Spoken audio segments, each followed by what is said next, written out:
You're a star, baby.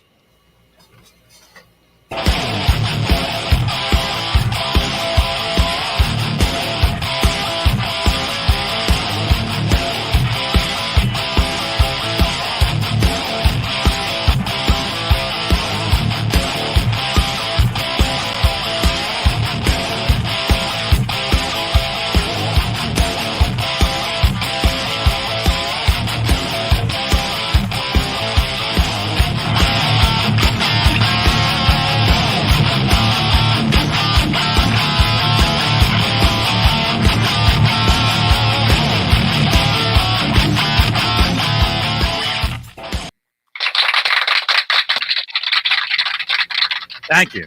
There we go. Thank you so much. Off and running. Hey now. Hey, everybody. It is August 24th, 2021, 8:09 p.m. Eastern, 5:09 Pacific. Welcome to Talking Guitars and 80s Metal Live. YouTube's behind you. Featuring... Are you on Facebook? Zims. Our guest tonight, Dane Zimmerman of Zims Guitars in Arizona. Yeah. Ladies and gentlemen, Yeah, give him a warm welcome. Hey. Oh, studio audience. Thank you, studio audience. Can we get some real applause? For once? Nice. Hey. It's a full house. No, Never a clap. I'm buying up stuff that he didn't have before. This is Rock Daddy. So you guys in the chat, when you see Rock Daddy, Oh, cool. this Hey, is man. him right here. His name is Scott. How you He doing, won't. guys? He's afraid to be on here because he's got a lot of ex-wives looking for him. Yeah. coming from an undisclosed location. Yeah. But he just bought a JHS bonsai pedal from me, and he bought. Well, okay, one more time. He bought the PV Delta Blues with the 15-inch in it. Very cool. And he bought Nice. a JHS bonsai. Thank you so much, Scott. No problem, man. Thank you. Nice. I'll go home and play it. See you later. Man, look at that. If we had tuned in literally a minute earlier, we would have seen you sell a guitar. And Or sell- I mean, or sell it. And if it would have been 5 minutes earlier, you would have had to listen to the guy playing it. Ouch. Smoke on the water. Dun, dun, dun, dun, dun, dun, dun. Don't. Not in my store, never a ship. He's going to watch the replay. He's going to know you guys are saying stuff about him. Only good things. Oh, man. Listen, we encourage sales in your store, Dane. I appreciate that. Yeah. We've Maybe been we'll, kicking ass lately. We've been maybe we'll kicking see ass. another one. Wouldn't Maybe it be we'll great if Dane got called to make a sale live on the show right here in the next few hours? That'd be great. That'd be great, Ryan. Well, I'm still open until 6 o'clock our time, and it's only, it's 12 minutes after 5. So I still have, 42 minutes or 52 minutes or no. Yeah. 40, don't do math. 40 48 something minutes. Can you actually go outside? Can you stand out there and wave people in? Can you bring traffic? I would have to in? put my bikini on first, but yeah. Gross. Paulie, how long will it take you to drive to Dane's store and maybe buy something? I can be at his store in less than 5 minutes. That's how close I live. I could have Oh. sex in that 5 minutes. But he doesn't have anything I want to buy right now. Strings. Actually, it's funny. I just got a box. Giggity. At work. I don't know why we had it, but our promotions chick had a box from Ernie Ball, and in it is a bag of picks, an adjustment tool, 6 or 8 packs of strings, and a strap. And it was just some sort of a promotional item that never got given away. And I looked at it, I go, hey, if we get any more of those, can I have some strings? She goes, take the box. I'm like, hell yeah. Score! Yeah. Score! You got something. I don't know what it was for. I don't know who I mean, we have 5 radio stations. It was some sort of a promo item pitched to us to give away, and I guess we didn't do the promotion. But it got given away anyway, which is a good thing. Yeah. So I love it. Awesome. Let's say hello to our beyond awesome audience. Let's start with our executive producers of the show. Welcome, by the way, to Talking Guitars and 80s Metal Live. Yes. We are live. We are here. Let's thank those that make the show responsible, our beloved executive producers, like Mr. Charles Green, Stephen Franklin, Joe Christian, Michael B., Thomas Santiago, Music Therapy Laz, Ben Tom and Tom Jr., The Chad, James Gum, Jarhead Rock, Wayno, Michael the Captain Smith, Andy Carson, John Moronic, Jimmy Ray Hawkins, Majestic PB and J Cat, Mike Neese, R. Habs, Linny Lou, and my little geriatric sex kitten Mary, False Flag, who pays for 99% of the show, and Steve Carmichael. Steve Carmichael. That is the top tier of channel membership here on Johnny Bean TV. If you'd like to become a channel member, click the join button. It's right below the 41 thumbs ups. Look at that, out of the gate. Thank you, everybody. Thank you so much, you guys. It's all downhill from here, so get those thumbs up now. Leave. I mean, don't leave. Leave a thumbs up. Leave a thumbs up. Leave. Everybody leave. Don't worry, Johnny. When they see the lack of quality the show has, even Dane's gone already. Dane's even gone. He's gone. He's gone. So where'd he go? Well, he left. You told him to leave. You tell everyone to leave. So there you go. There he is. There you go. Yeah, those guys. I got a lot of friends, and they come and they hang out with me. You know, wish I did. They hang out in the store. The air I wish I had conditioning's friends. on. It's still hot, but now they're out on the front patio out here. Oh, cool. And they'll just stand out there and chat. It looks like what are you in jail? This looks like the prison it's yard. To have a little theft deterrent in the window. This is like the prison yard. Jeez. Hey, you want to shiv Dane and when we hit recess time? Shiv Dane. Hashtag Shiv Dane. Let's say hello. That sounds like a great name for a band, Shiv Dane. Shiv Dane. Ladies and gentlemen, Shiv Dane. Let's say hello to our beloved channel members in the chat. Let's say hi to Charles, our awesome audience. Charles Green, Craven Soda, Joe Christian, Nightbot in the house. My girl Susan Silvestri made it. You know, it's funny, Johnny. Susan goes to me. She's talking to me all day, and she says, when is Johnny's next show? I said, today. He has a show on Tuesdays. I said, Susan, when do you watch? I said, yes, today is Tuesday. Thomas Santiago. Thank you, Susan. My Jewish homie Joe Hervey 84 from Long Island. Rumple Foreskin, Renus Pinkle, Dr. Renus Pinkle, Craven Soda, Steve Carmichael. Let's see, who else? Tim Thomas, Thrash Metal and Fun Riffs, Charles Green, the original Paramutants, Thomas Santiago. I'm actually a big fan of the unoriginal Paramutant. The pre-Paramutant. Let's see, John Bulwer in the house, Eric, the #1 Van Halen host in the house. Oh, good to have Eric here. Good to hear him. Good to have you out there, boy. My girl Sandra Picorni in the house. Picorni, Picorni, me love you long time. See, Sandra in the house. Let's see, Tim Thomas, Music Therapy Laz. Rico B. Great to see you yesterday, man. Rico. R2, R3 Locking Nut. Murphy. Browns fan in the house. David Shea Gomery and Mrs. Gomery in the house.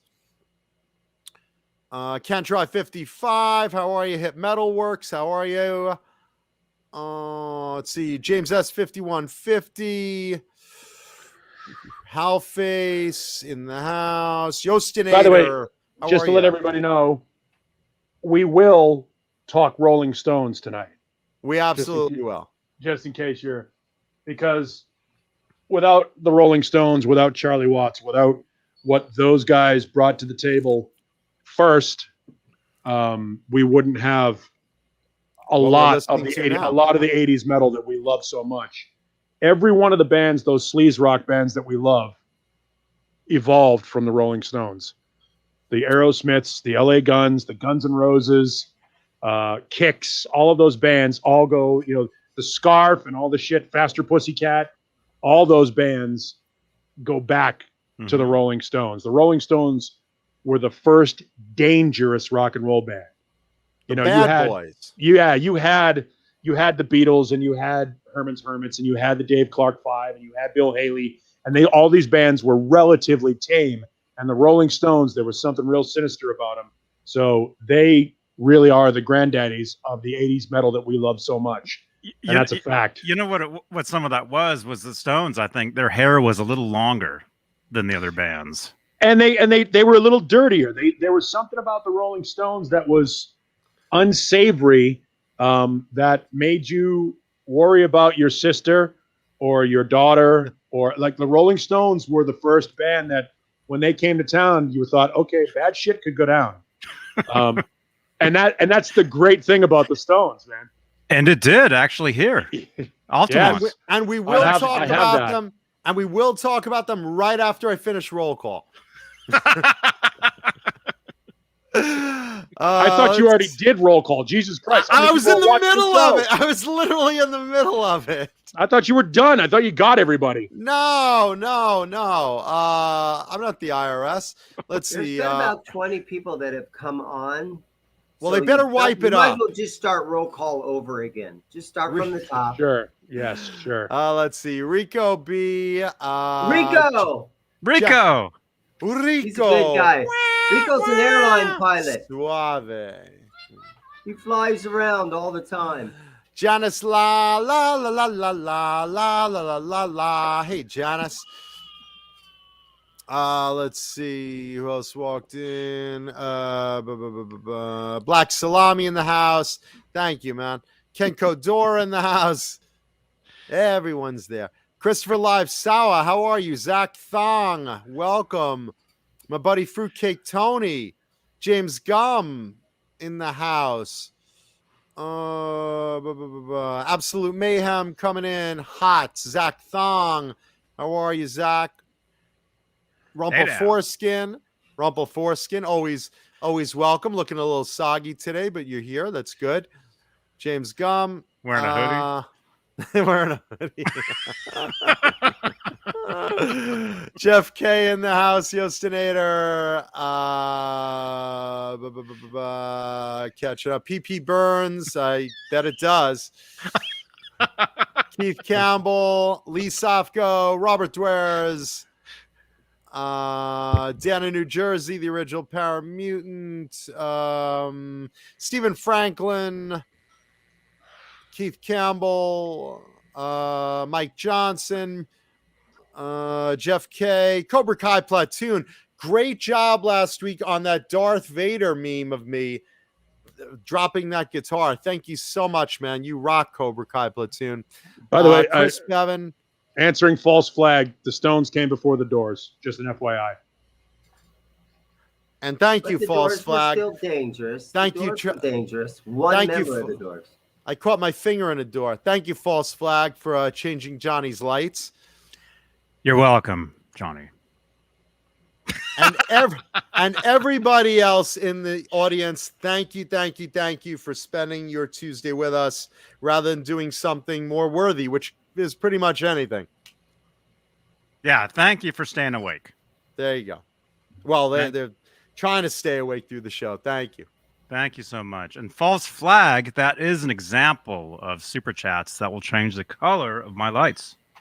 Yes, false flag, who was also Johnny Beane. We're actually the same person. That's what I heard. Yeah. Secret identity. You know. Okay, I'm Johnny. I'm false flag. Exactly. Yep. The glasses are Two the different sky. people. Yep. That's how Johnny opens up another screen and he's false flag. it worked for Superman. So why know. not? I wouldn't recognize Johnny without the glasses. And hey, Taylor, how are you, man? Yeah, that's Rena says he'd rather be jacking off. Absolutely, I'd rather be Who wouldn't, jacking really? off too. I'd rather be jacking off too. But you know, we're here, so let's make the most of it. James G, welcome to the Franken Starter Package, and Susan Silvestri, welcome to the Franken Starter Package. Welcome to membership. Money Welcome. well spent. welcome, you guys. Welcome. So we're Welcome. here on YouTube. We're also live on Facebook, John Beane TV Facebook page, where we have, let's see, who's over there? Nobody. Yeah. All right. Thank you, Facebook. But if you'd like to support us over there, we got Facebook stars. Thank you. And of course, we are also a podcast available on. My God, look at all these. Apple. We're on Apple. We're on iHeartRadio, Spotify, Stitcher, SoundCloud. I mean, we're Johnny. We're everywhere. Yeah. Jesus. Everywhere. Wow. We get around. We're the darlings of iHeartRadio. Thank you, everybody. Mm-hmm. Thank you for demanding Talking Guitars and 80s Metal Live every week on all your channels. Thank you. We appreciate that. Yes. We were demanded. We were demanded. There's a restraining order demanding we get off the air. The FCC demands that we clean up the show. Facebook demands we hold to a higher standard. All these demands are being made on us, but we're meeting none of them, I'm proud to say. Me too. Let the lawsuits pour in. Speaking of pour in, Bang Energy Drink, the delicious drink to drink when you're getting sued or arrested or restraining orders. Nothing goes good with a restraining order like Bang Energy Drink. Delicious Bang Energy Drink. Today's flavor is Rainbow Unicorn. Give some a try today. Thank you, Bang Energy Drink. Delicious. I have to acknowledge Music Therapy Labs because he feels like we're ignoring him because he's pointing some stuff out regarding the Stones, and I tried talking about it, but I got shut down by the Jew. We will. We just got. Listen, we gotta pay these bills. We gotta go through changing Johnny's lights, sponsors. We gotta go through this shit. And my T-shirt, by the way, today, the old school X-Men. Look at that: Angel, Iceman, Beast, Cyclops, Marvel Girl, Havoc, Polaris. Old school X-Men, baby. Yeah. And you wonder why he's single. Oh God, I gotta get laid. I hope this, if you're female and you're watching, I hope this shirt is crumpled up on a floor near your bed someday. Yeah. And that's his actual bedroom. I've been there. This is my actual bedroom. That's me. That's by the way, you Morano, don't want to say that, Johnny. This doesn't sound right. This is, of course, just a TV studio set. This is, of course, the magic of television. You know how that goes. Yeah. My real room, of course, is more adult themed. There's no comic books here and Captain America shield, no Frankenberry box or silly colored guitars, no stuffed rhino. It's more mature adult. I try to tell people the same thing as they look at my my quote unquote home office. And there's like Lemmy bobblehead dolls and Family Guy plush toys. And I love when we say plush toys. They're stuffed animals. Shut up, Meg. And I've got Spy versus Spy bobbleheads and stupid Tropic Thunder stuff and a Buddy Christ. And 3 luchador masks because one is never enough. Just stupid shit. I have the Hinden Peter Yahtzee. In case you want to, speaking of Family Guy. Just dumb, like giggity good. Just like, and you say to yourself, well, if you bring a woman home, do you show her that room? No. This is, like in 50 Shades of Grey when he's like, I have a special dungeon. It's like, what's behind that door? You don't want to know. This is exactly what, girls say, take me to where the magic happens. And I take them in my bedroom and then they disappear. Mm-hmm. So he ain't lying. This is where the magic happens. Yeah, it does look like the set from the 40-Year-Old Virgin. Yeah, you got the Asia poster on the wall. And the good news is that Mancuda does have a tuba in the other room, so he can march around the office. There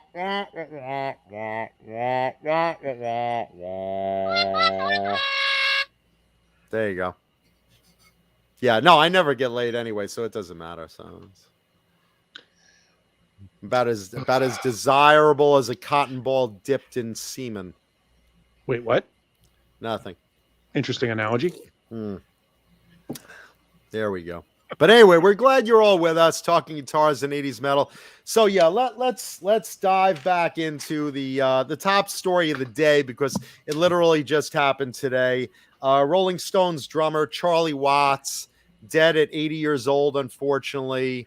Charlie, for those that don't know, was having some heart issues previously and was not going to tour with the band recently. And they were hoping that he would get back and come back on eventually, but it was not to be. And he died today in London this morning, surrounded by family, and supposedly went by very peacefully. But look, it's a massive loss for the rock world. The Rolling Stones, like Paulie said, is one of the old school biggest bands that influences everybody. Charlie was an original member, joined in 1963, quoted originally as saying, "Hey, I wasn't planning on this. I literally was waiting for another job to start, and I thought this was just a gig. But then we started slowly touring around England, and I never took the job." So that's basically where it began. And I mean, here's a drummer, not only one of the best drummers ever, but someone you could see was having fun when he was drumming, and just an amazing drummer in his own right. I mean, he had that look of mischief on his face, kind of like that Benny Hill look, right? It was an interesting thing about Charlie Watts, because he was the only guy in the Rolling Stones that exuded an air of elegance. There was something about Charlie Watts that was proper and graceful and classy, and everybody else in front of him was a dirtbag. And it's so weird, because you watched him in the back and he was smooth. He guys like Bunny Carlos remind me of Charlie Watts, because Charlie Watts was cool. He was just cool. And the drum groove, like the drum groove in Honky Tonk Woman, that's a cool groove. I don't recall there ever being a Charlie Watts drum solo. He wasn't a drum solo guy. He was what are we doing? All right. 1, 2, 3, 4. And he's in the pocket and he's doing his thing. And I love, and the legendary story of him punching Mick Jagger in the face is I want that to be true more than anything in the world. For those that don't know the story, they were allegedly in Amsterdam, and it's in the middle of the day. And I guess this is the way the legend is told. And nobody has confirmed it. They've just let the legend perpetuate. So Mick Jagger's hammered, and he calls Charlie Watts' hotel room looking for his drummer. "Where's my drummer? Where's my drummer?" And Charlie Watts is incensed. And he allegedly, the way the legend goes, hangs up the phone, opens the hotel room door, walks down to Mick's door, bangs on the door. Mick Jagger opens the door. "What?" Charlie Watts cranks him one in the fucking mouth and goes, "Don't you ever call me your fucking drummer again. You're my fucking singer." And that's like that's the most rock and roll thing ever. And you would never expect that to come from the Stones. You expect Keith Moon to do that. You expect John Bonham to do that, or Tommy Lee, or or Joey Kramer, or somebody that's more of a wild man. You don't expect that from Charlie Watts. Charlie Watts is proper. He's cool. He's laid back. That's to me, that's one of the greatest rock and roll legends of all time, and I want that story to be true so bad. I hope it is. And you know what? Even if it's not, I want it to be, and I'm going to believe it. I'm going to believe it to be true. Next time you run into Mick Jagger during an interview or something, you should just say, hey Mick, yeah, what can I do for you, Paul? This is for Charlie. What the hell? Just say, Charlie never hit you in the face. No, he didn't. Well, now he did. That's from him. Yeah, and there's another thing that's people in the chat are pointing out. Charlie Watts, I don't know how formally trained he was, but Charlie Watts was a guy that he took the snare stick came off the hi-hat. I mean, the hi-hat stick came off the hi-hat when he hit the snare. So it was always so that he left room for the drums to breathe. Mm-hmm. Which is and I don't know many other drummers, if any other drummer, that does that. But if you watch in some of the old Stones videos, you'll see him playing, and I think he might play fraternal as well, which is the proper way to play drums.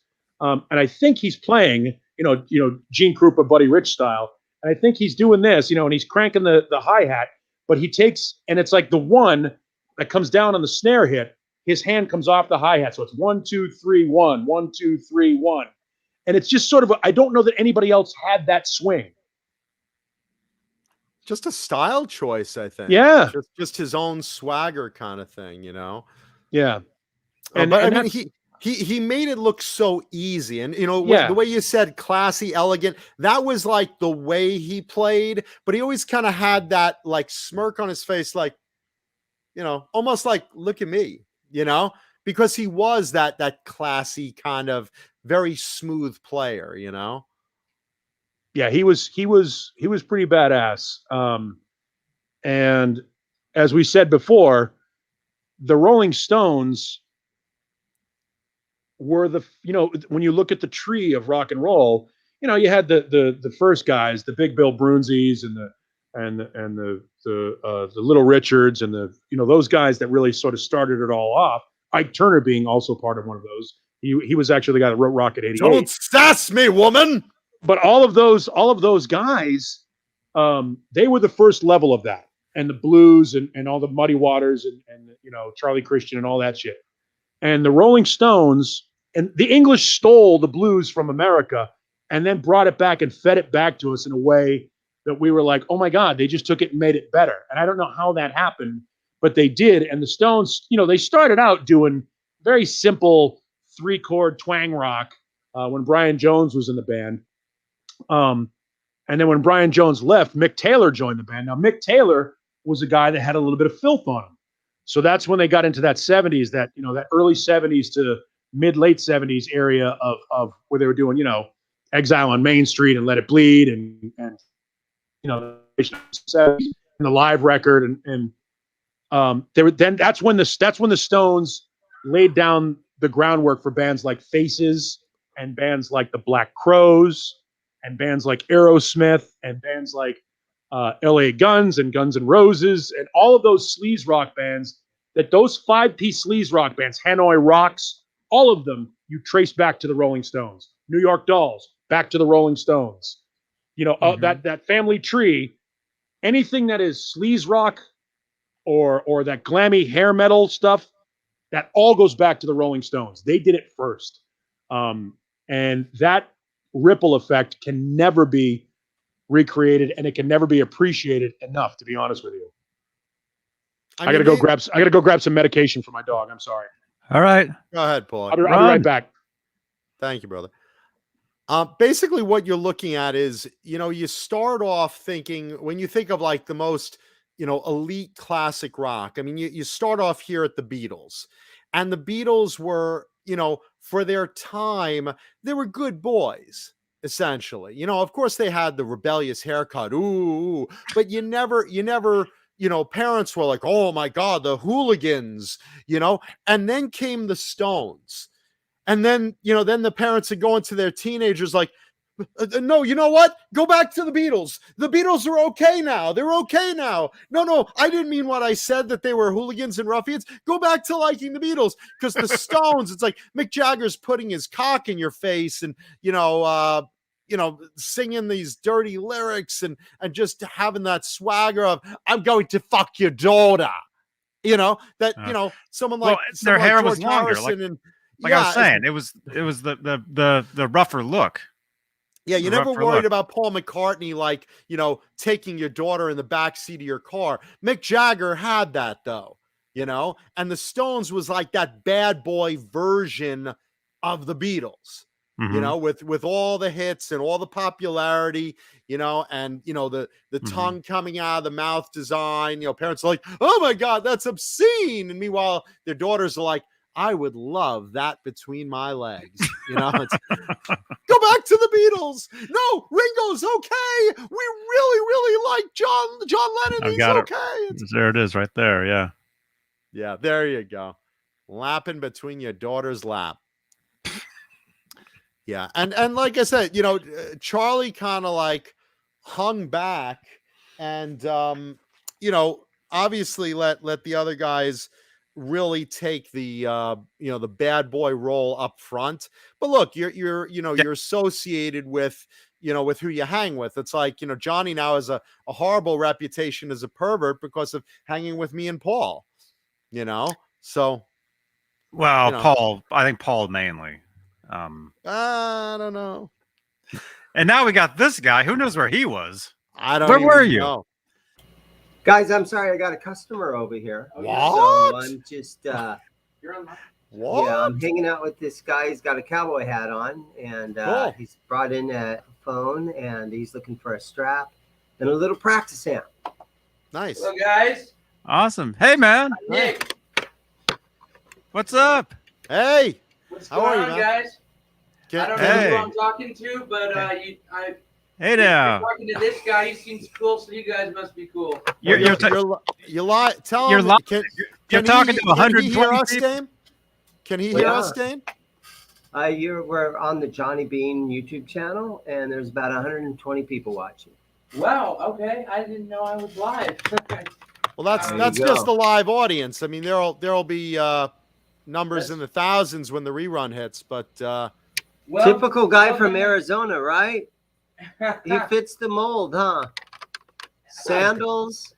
If you had cowboy boots on, it'd be way he's better. chill. I He's don't- chill. He's got a cool hat. He's got a cool PlayStation guitar there. shirt. I wear this because it keeps the sun out of my eyes. I don't really have an aesthetic I'm going for necessarily, but That's it, man. I don't really care about my looks anymore. I've been through hell and back, so like He's got stories to tell. yeah, I got a lot. But I'm going to go ahead and mute, and I'll get back with you guys. All right, Dane. Thank you. Awesome. This may be a sale, man. This may be a sale. For second one this month. That'd be This- great.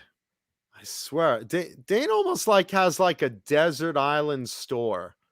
It's almost like Gilligan's Island, where it's a Well- big deal when someone lands on it. It You is know, and because we're gonna be rescued, buddy. We're gonna make the rent, little buddy. his store is literally in the desert, and it's in. Yeah. From what I hear, it's in a strip mall that's like buried away somewhere. So it's like it is like a hidden. It's like A the hidden Last place. Chance Saloon in a ghost town, right? Mm-hmm. It's eventually, you know, eventually a couple of cowboys ride up on it. We've been going for days with let's see, who's a cowboy? I'll be your cowboy. Yeah, eventually someone's riding along. Wah, wah, wah, wah, wah, wah. We need some grub and water the horses. Wait, there's a little town up ahead in the desert, like a little oasis. Zim's guitars. Meh. Yeah.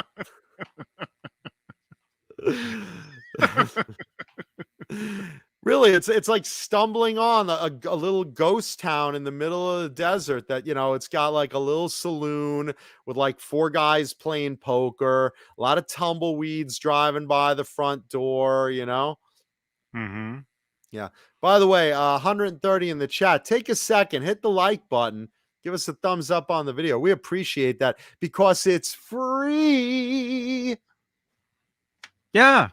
Yeah, give it for Charlie Watts, man. Give a thumbs up for Charlie Watts and our tribute to Charlie Watts today. Definitely. One of the living, well, formerly living legends of rock. I mean, he was truly terrific. Nope, didn't like him. Oh, shut up. Jesus Christ. David Crosby, you're just a prick to everyone. When are you gonna, well, I don't even want to say it. I don't think he even had a drummer. Not a real one, not a good one. What's up with his hair? I don't know. Is that his comb over? No, that's something he hangs. If I want to take him by the windshield, swing him by, you know, or I put him on a fishing line when I go for shark or something. No, don't lower me in the water. Ah! Well, sharks are attracted to blood, so let's draw a little blood this morning, right, with this little voodoo pin. No, not the grundle. Oh And let's give him a little nurple here. Oh, What's a hell. nurple? Oh, that's what's causing David Crosby pain right now. Love it. Yeah. Browns fan wants to know what is our special guitar tonight? Our guitar, it is a very, very special show and tell guitar, by the way. It is another celebrity guitar, because we're on a roll here. It's another celebrity guitar. And let's see, tonight's clue is it has something to do with what you would do with a pussy. Ned, where are you? Yeah, so that's your clue tonight. Something to do with a pussy. But it's a celebrity guitar, so prepare yourself. Very, very, very cool celebrity guitar coming out tonight, a little later on. Let's also give tribute to another incredible rock legend that we lost actually right after we went off the air last week. Very, very sad to report that unfortunately, Buddy Blaze, the legendary guitar builder, passed away on August 17th, right after we went off the air. And for those that don't know Buddy Blaze, you really should, because Buddy built guitars for a who's who of people. He originated from Hawaii, and very, very sweetheart of a guy. And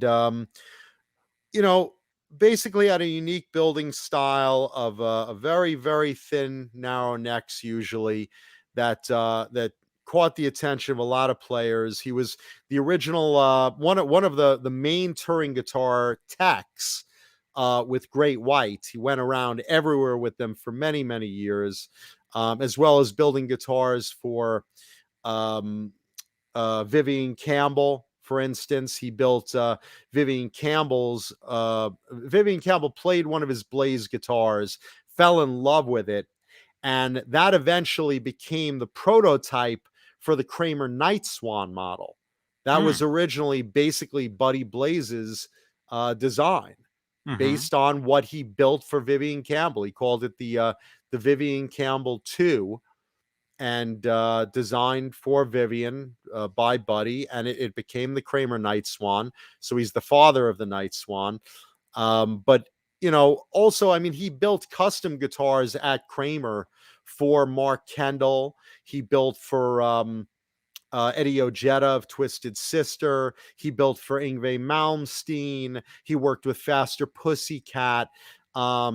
He worked with another legendary builder, George Felice, over at Kramer. And if you don't know George, you should. The great George Felice. Both of them. I know George.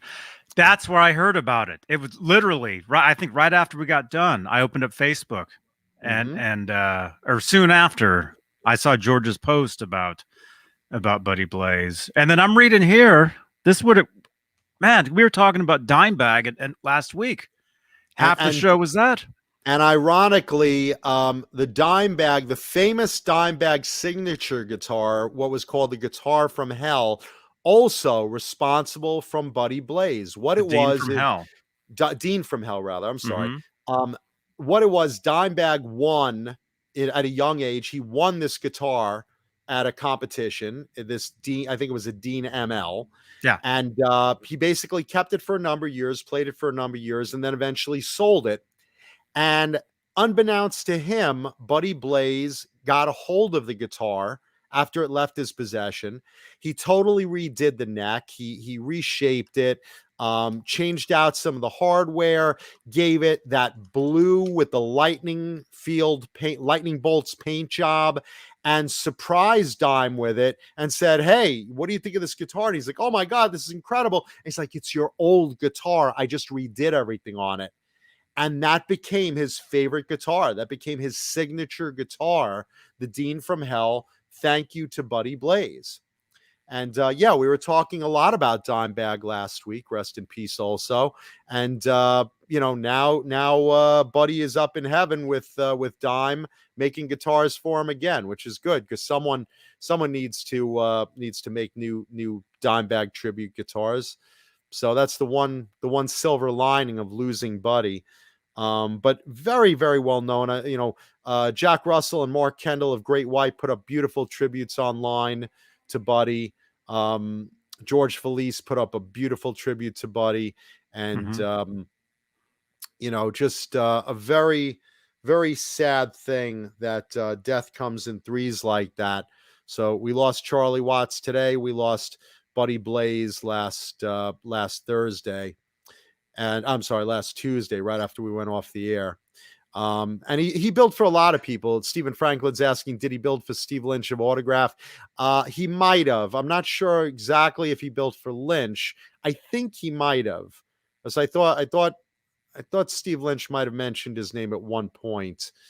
But I know he built for Yngwie and for guys in Faster Pussycat.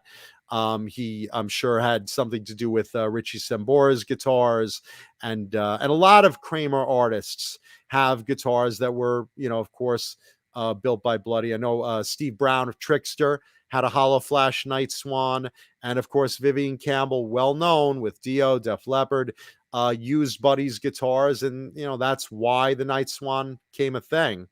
So definitely, Buddy, another legend in music. Very, very sad. And him and Charlie Watts are probably comparing notes of the new neighborhood up in heaven right now, unfortunately. Let's talk about one other death that we did lose. Sweet Connie Hamzy died at age 66 recently, the other day. And for those that don't know Sweet Connie, she was immortalized in that song "We're an American Band," and a few others actually. But basically, you should know her as the best known groupie in the world. She was known as the ultimate groupie.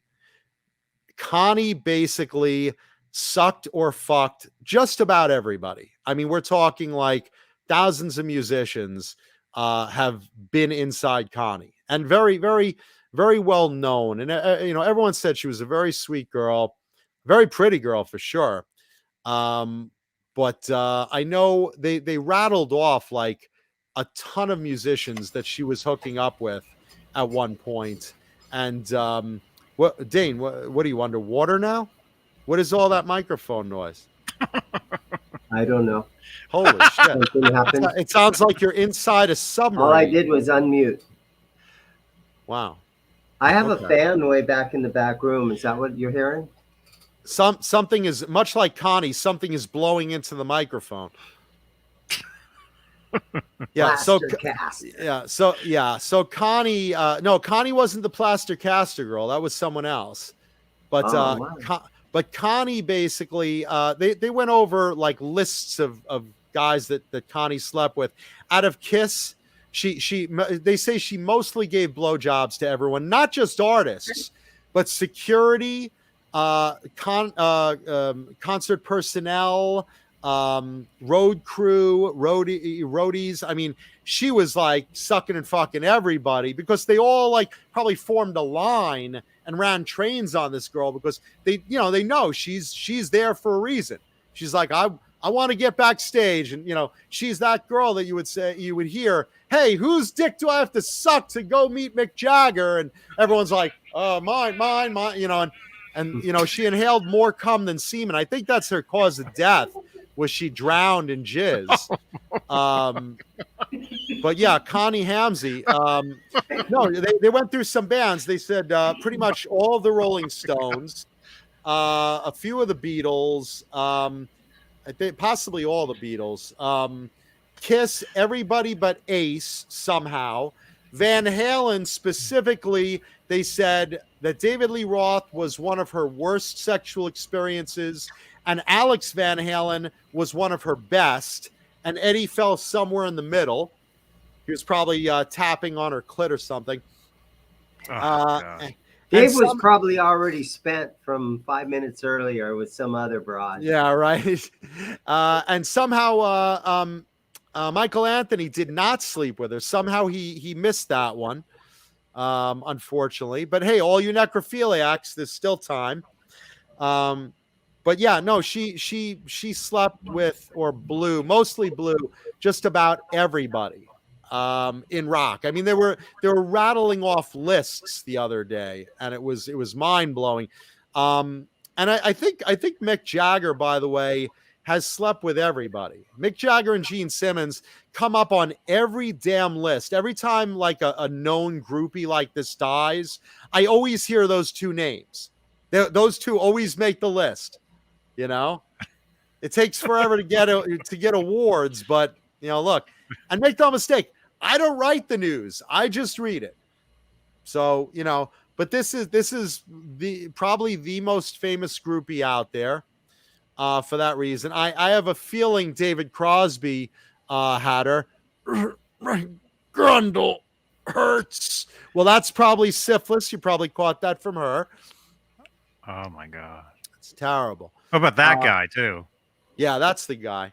Is that her? No, that's not. No, she was a very pretty girl. Very, very, very pretty girl. Yeah, Rena, she slept with Gene Simmons, and but they said she mostly just like would go through the crew. She'd start with security, she'd blow them, she'd get to the roadies, she'd blow them, she'd go to some of the road crews, some of the managers, and she just like the cooks, get everybody in there. Yeah, janitors. Who's behind craft service? Who's mopping up the stage? Who wants a blowjob backstage? Who raise your hand? Yeah, the taxi driver, the limo driver. Oh, the limo driver, definitely the limo driver. First person. Who was the very first person to get a blowjob from her? John Biel.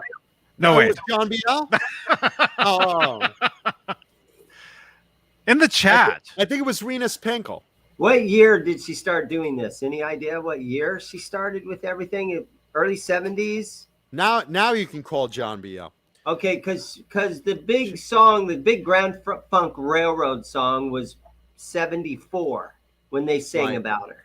Right. So when the Van Halen boys came along, she already been doing this shit for 10 years, right? She had been doing it for a little while. I mean, she started as a teenager, and I think the story was that her mom dropped her off at a concert, and basically she just started like blowing everybody, and just where's my seat? Oh, I'll take your new seat. You want a blowjob? I'm just an usher. Yeah, so I'm not sure. Kai Matthews said 1969, but that's true. So that would be Led Zeppelin then. Well, Zeppelin was yeah. I mean, I'm sure that she went through Zeppelin her very too. First encounter. I'm sure she went through Zeppelin too. I mean, she went through just about every band. I mean, really. Zeppelin 2, Zeppelin 3. Guys started picking up the guitar to learn how to play just to meet her, probably. Hopefully it wasn't some lame band like Popcorn the band. CCR or something. Popcorn the band. It was probably Creedence. I'm looking at her Wikipedia. There really isn't much here. Well, look under Dickopedia, and there will be a laundry list of penises. Dickopedia. Yeah, I don't see a list. Click on some of the stories. John Bulwer says Michael Anthony was married at the time. That's why he didn't hook up with her. Which makes sense.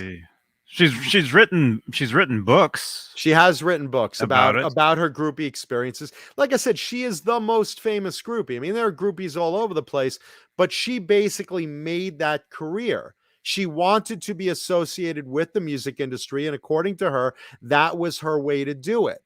Because she was listening with her friends to the radio, and when We're an American Band came on the air, that the DJ said, hey, there's a line in there about a local girl named Connie, and she said, wait a minute, that's me. And she had gotten a call weeks before from the manager of who was it? Creedence Clearwater? CCR? Dane, was it Creedence Clearwater Revival? Was who wrote American Band? No, that's Grand Funk Railroad. Grand Funk Railroad. Thank you. She got a call weeks ago from the manager of Grand Funk, and they said, "Hey, we wrote some lines in a song about you." And she's like, "Yeah, sure. You just want another blowjob? Sure. Thanks." She didn't believe it, and then the DJ in her local radio station said, "Hey, there's a line here about a local girl named Connie. Shout out to Connie." And it's like, wait a minute. Her name was Connie Hamzy, Hamzy, also known as sweet Connie Hamzy. No, ham, like slam my ham, or green eggs and ham, rather. Hamzy. Yeah, well, no, Wayno says, geez, Connie, pick up an instrument if you want to get into the biz. She did pick up an instrument, everybody's instrument. Skin flute expert. Nobody did a solo on the skin flute like Connie Hamzy. Wow. And was this only in one town? Or did she go on tour? She was all over the place. Did she follow bands around? Was she following around the Grateful Dead? But that was her career. That was like what she made of herself. That was her Alice career, Martinez says the Almost Famous chick. That wasn't it. She's not the Almost Famous chick. No. Different girl. Yeah. I imagine there was dozens of girls that did this. There are millions of groupies, but Connie was someone who became known for it. Yeah. Because it wasn't a matter of some rando, just being backstage. This was a girl. It's like, oh, hey, there's that Connie girl that and she was actually named in a couple of songs. There was another song that someone wrote a. She was mentioned in a song by the Guess Who. Yes. I just saw it. So did she. Where'd it go? It's gone. Oh, the Guess Who's Pleasing for a Reason. There you go. From 1974. Yeah, I mean, she hit the ground running on her knees. But yeah, I mean, the nice thing about this is, and we're joking about it, but she basically, like R2, R3 Locking Nut says, she was photographed famously with all these artists. This wasn't someone like, yeah, sure, I'll meet you in my trailer. This was, oh, here's Connie Hamzy. We're going to go back to the bus, But like everybody recognized her from these magazines, Cream and, Rolling Stone. And, she was in a lot of famous photos with all these artists. And people started to say, hey, it's that girl.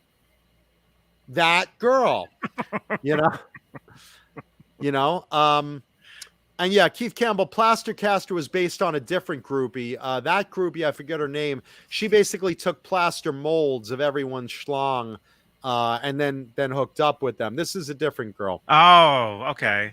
I remember. I saw her on something. Yeah, on Everybody's Cock is what you saw her on.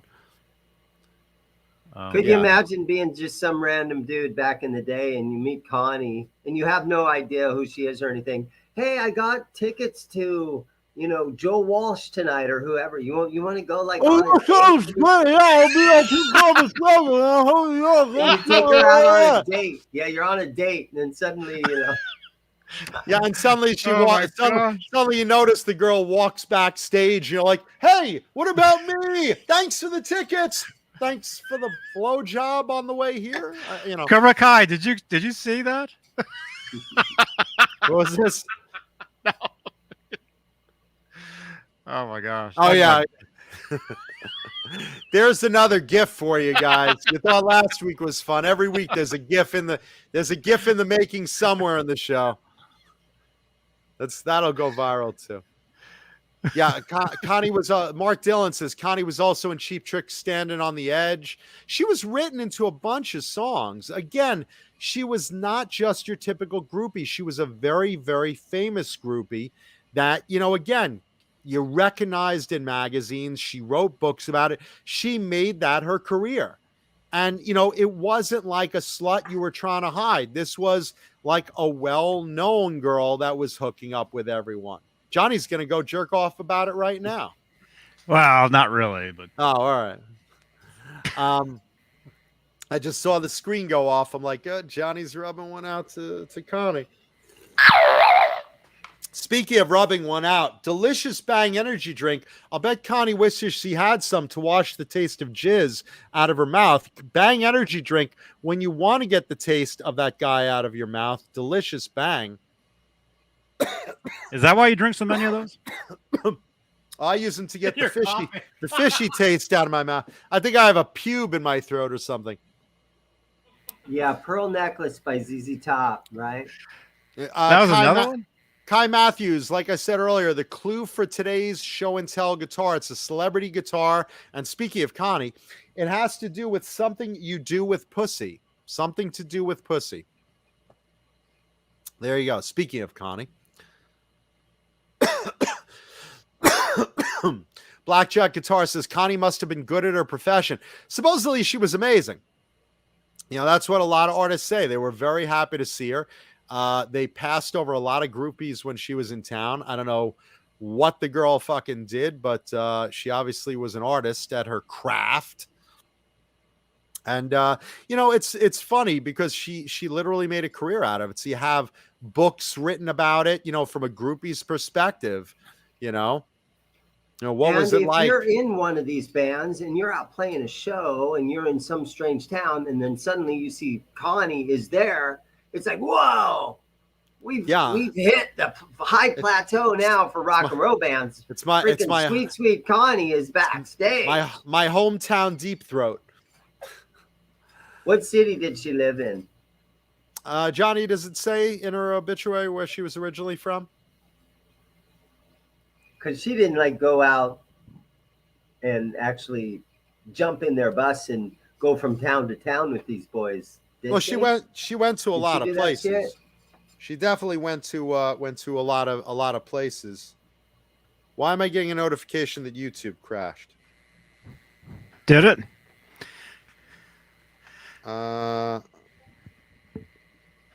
Hold on. Can you guys see us? Little Rock. So Little Rock, Arkansas. So thank you, obviously Fernando. there's nothing else to do in Little Rock. So, but that also means that Bill Clinton probably had his fingers in things. Oh, he had his fingers in a lot of things. There's actually Little Cock, Arkansas. Yeah. I think I think there's a connection between them as well. Bill Clinton's first scandal included her, apparently, according to the internet. And Fernando Riley, thank you so much. Thank you, Fernando. Thank you. And yeah, rest in peace, Charlie Watts. And there was another one. Buddy Blaze. 100 comments ago. Joe Christian, thank you so much. Joe Christian passed away too? Oh my God, that's terrible. One of our fans. Well, I wouldn't be thanking him. But... thank God. No, rest in peace, Charlie Watts, Buddy Blaze, and of course, rest in peace, Connie Hamzy. Right now, heaven truly is heaven with you up there on your knees on a cloud. Thank you, Connie. If you look back in my videos, I did a couple videos about a Buddy Blaze Beane guitar that I had. How was it? Oh, we have to look back in the video. It was super cool. I bought it and there was a receipt inside I bought it from some random guy that came in the store. There was a receipt inside the case that's from Atomic Guitars over on the west side of Phoenix, or it's actually Glendale. And they had refretted the whole guitar. And I knew who the original owner was because his name was on the receipt when he had it refretted. So just that. Man. Mm-hmm. Now I've played Night Swans before, and you know, I like them. Very well designed guitar, but you know, I've played celebrity ones, and some of them are really, really, you know, really just amazing because you could just feel the craftsmanship of it. And what's interesting is Buddy usually liked a narrow nut, much like Connie. So usually Night Swans had an R1 nut to them, which was a very unique feel. But again, it worked for a lot of guys. Bozique says she's likely in the other place if there's such a thing. Personally, I hope there's no afterlife, because if there is, that's where I'm headed to. Oh no, I'm sure with Connie's sparkling personality and her spreading love and pleasure and something else probably throughout the world, I'm sure that she is in a good place where all the rock stars right now are up there, happy to see her. Very happy to see her. Because now it's truly heaven. Hey, Matt. Yes. There you go. So rest in peace, sweet Connie. And then we're seeing a lot of things about Donnie Everly has passed away too. So the Everly brothers, right? Well, when was that? Yeah, that was last week. Right? Just a couple of guys are putting that in the chat. Keith Campbell, Donnie Everly. So what was their tune? Wake Up Little Susie? Was that the tune? Wake up, little Connie, wake up. We gotta blow guys up, go home. Can't try 55. I always get them confused with the Righteous Brothers. Can't try 55 says, I think Connie was a fan of all types of nuts. There you go. Keith Campbell asks how Mama Mancuda is. Thank you, Keith. My beloved mother is, dealing with stuff. That's the best way I could put it. And thank you for asking. And again, thank you everyone who writes me notes asking about my mother's health and my health and all the things that are going on behind the scenes. Thank you very much. It's truly, truly appreciated. And we love you all. We really, really appreciate it. Thank you. Bozique says everybody's dying. Moral of the story: if you become a musician, don't do much drugs, kids. Well, the funny thing is, Charlie did not die of a drug related, and Buddy Blaze was not disclosed as anything particular. And for God's sakes, he lived to 80 years old. I mean, that's 80, a good long life. And Keith Richards is still alive. Well, Keith Richards is going to be, forever. Keith Richards for a rock musician, 80 is pretty good. Yeah, Keith Richards is probably right now realizing, wait a minute, I'm still alive. He died before me. I don't know. Maybe the drugs preserve him or something, So there you go. So that's that. Michael B asks about Paul's dog Lemmy. Lemmy's just having a little bout of the runs. So, but Lemmy's going to be okay, and we thank you for caring about Lemmy as well, because dogs are family, and both Paul and I and Johnny and I guess Dane also. Dane, are you a big dog lover? You have a dog too, right? I have 3 dogs, and they're all just small, little, tiny dogs. Well, you add them up. It makes one dog. Here's the deal, guys. I'm kind of in a spot right now because my oldest dog is probably it's a little American Eskimo. So it's a little white, fluffy, the tail's all bushy, little white American Eskimo. And she's probably 14 years old. So do you really want to put her teeth are black and brown. And now she's getting... What does she eat? Her teeth are horrible. Okay. Does she eat shit, or is she? No, it's just her teeth are in. Is she from England, or? And my kids were like, "Dad, take her to the doggy dentist." And I'm like, "Guys, do you really want to spend money on a 12-year-old dog?" Yes. And now she's 14. Yeah, you should have gotten her some Crest White strips or something. Yeah, well, because I've had small dogs, and the breath. Mm-hmm. Oh yeah, God. She's got bad breath, and it's like an anus on their face.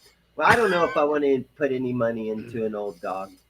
Yes, you do. Dogs are family. Let me tell you something. When you're older, would you want your family to put money into you, or would you want them to say, "Come on, Dane, you're getting up there anyway. What does it matter?"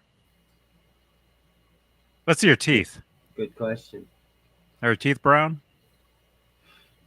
Yeah, geez, the dog's My teeth. teeth are still hanging in there. Dog's teeth look like baked beans, for Yeah. fuck's sakes.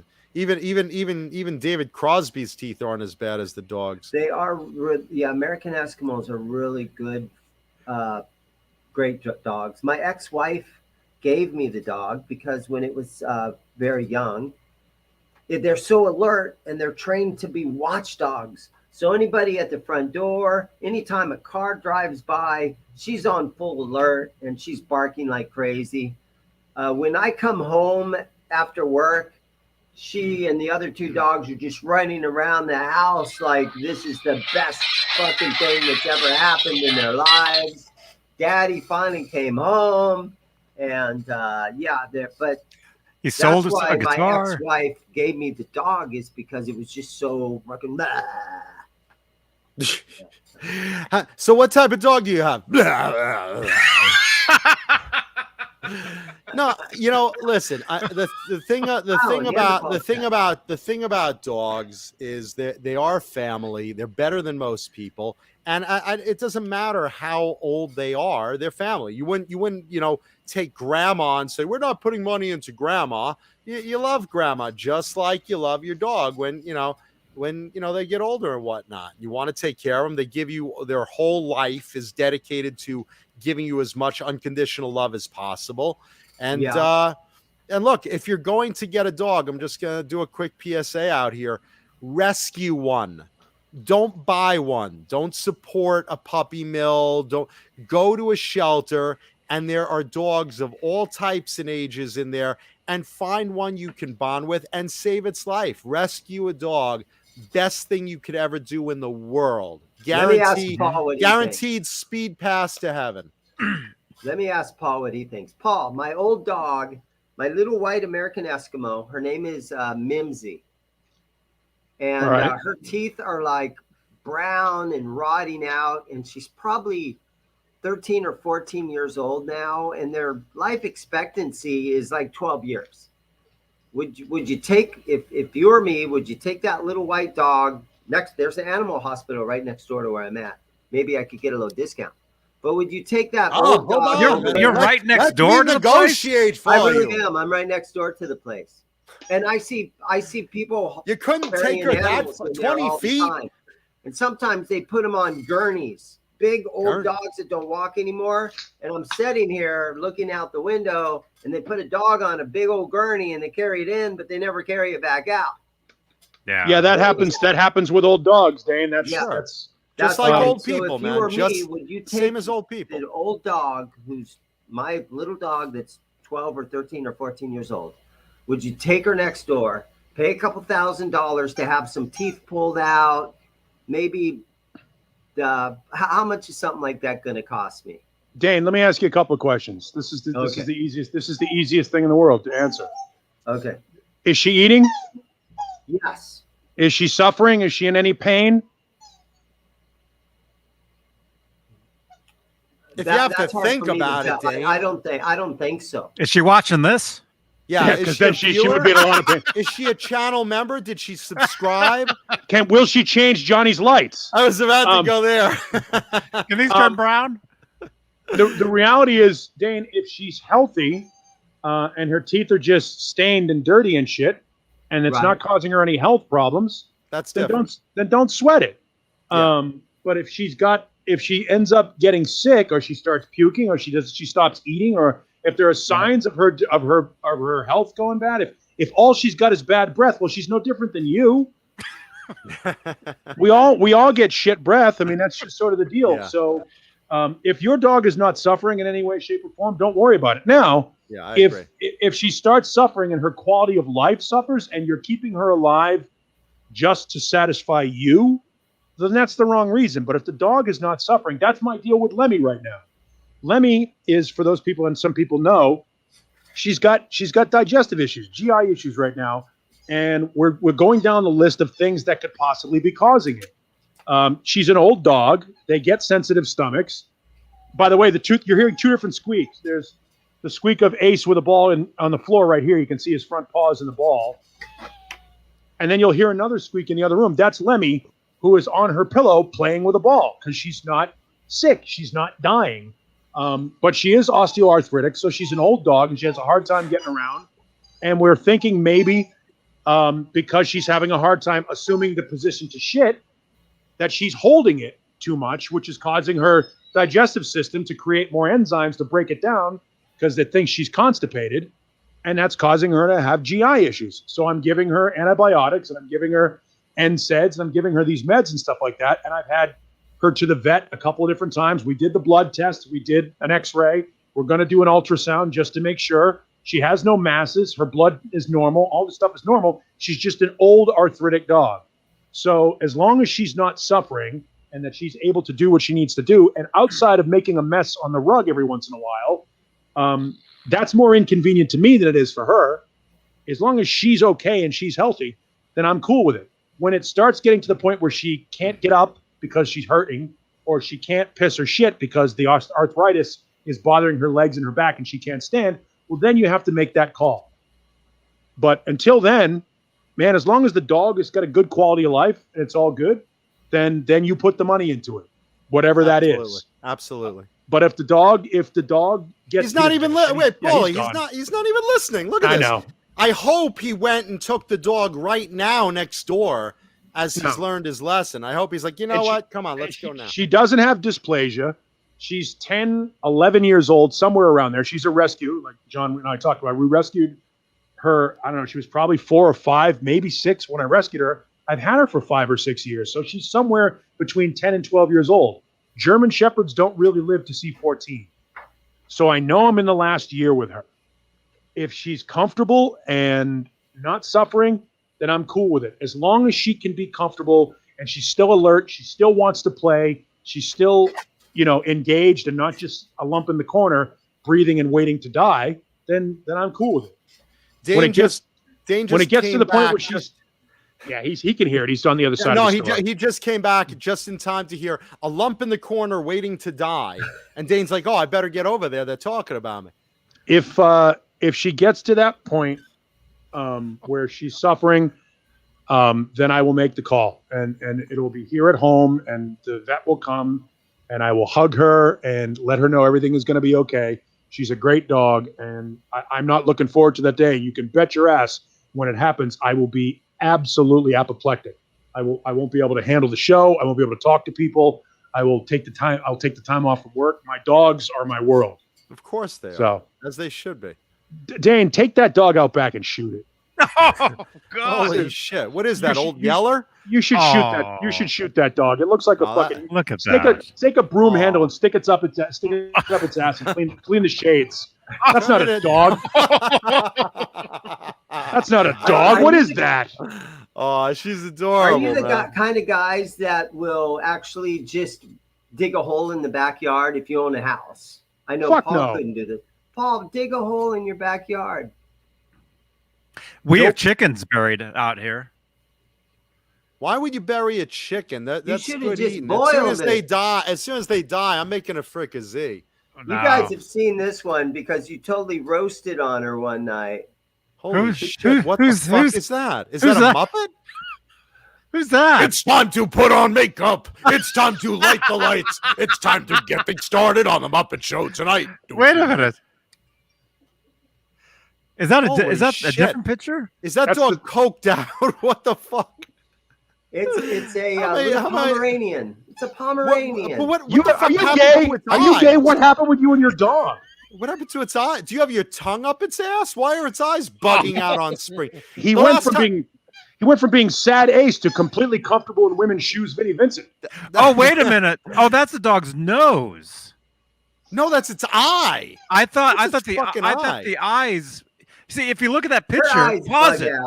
That looks like my eyes last week when I dropped the fucking guitar. Yeah, a little bit. Just the fucking big eyes. No, look at that picture. It looks like the eye and the nose. It looks like it's looking up this way. Holy shit! But if you look, that's the nose looking that way. Yeah, no, dude, the nose is in the middle. Those eyes are fucking like giant. Dude, no. Dude, that thing's an Ewok. Beat it with a stick. Dude, that's one of those pictures. That's one of those pictures where you look at it, it looks different.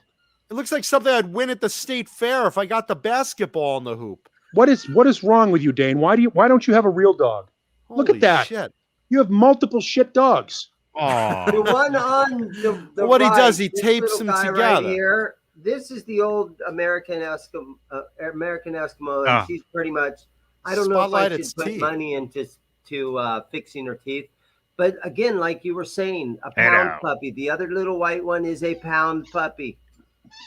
As Well, in there you pound go, the puppy? rescue. No, As- pound that puppy. Hi, Ellie. Let's give a shout out to our buddy, the great Jay Hannon of the band Gizmachi. By the way, why is Jay great? Have you seen him play guitar? No, Jay I is understand. Jay is a great guitarist and a great producer and a What did he great do? father and a great husband. He's great. He's just What great. did Jay do to become the great? Did you just do the pterodactyl? You were just I doing sure the pterodactyl. I sure You were- did. You were straight up pterodactyling. Oh, look at Oh, that. well, there you go. At least that's a dog. Holy shit! Is that the Shaggy DA? Yeah, Hi, that Lenny. dog was driving. I'm not that Elwood. was just- I am actually Wilby Daniels. Hi, Lenny. this All right, dog was Lemmy's just calling me. She's gonna go outside out on my her back. store one day, and I Shaggy ran DA. out and gave it a Holy hug shit. and took some pictures of it. This dog was awesome. The That's the Shaggy dog DA. that ran across that was playing basketball. Yeah, the Shaggy DA. Is that Teen Wolf? Or Yeah. Teen Wolf. Teen Wolf. Holy shit.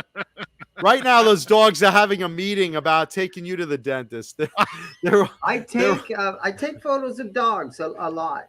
When No, listen, customers bring jokes- dogs in here. listen, jokes aside, I'm that big idiot that stops in the middle of a walk to play with strangers' dogs. I'm constantly, much like Connie, I'm constantly dropping to my knees to play with dogs. So yeah, This is I me love trying dogs. to deal And with they're the adorable. dog's breath right here. They're adorable. Wow, holy shit. Who's got the worst It's like breath? it's like singeing your hair. Even Yeah, it's blowing Jesus my hair Christ. back. Jesus. Who was the worst breath in that picture? Right now, the dog is thinking the same thing. Dog's like, Yeah. did you eat pepperoni? Did you eat my food? Is that a vole? Did you eat a vole?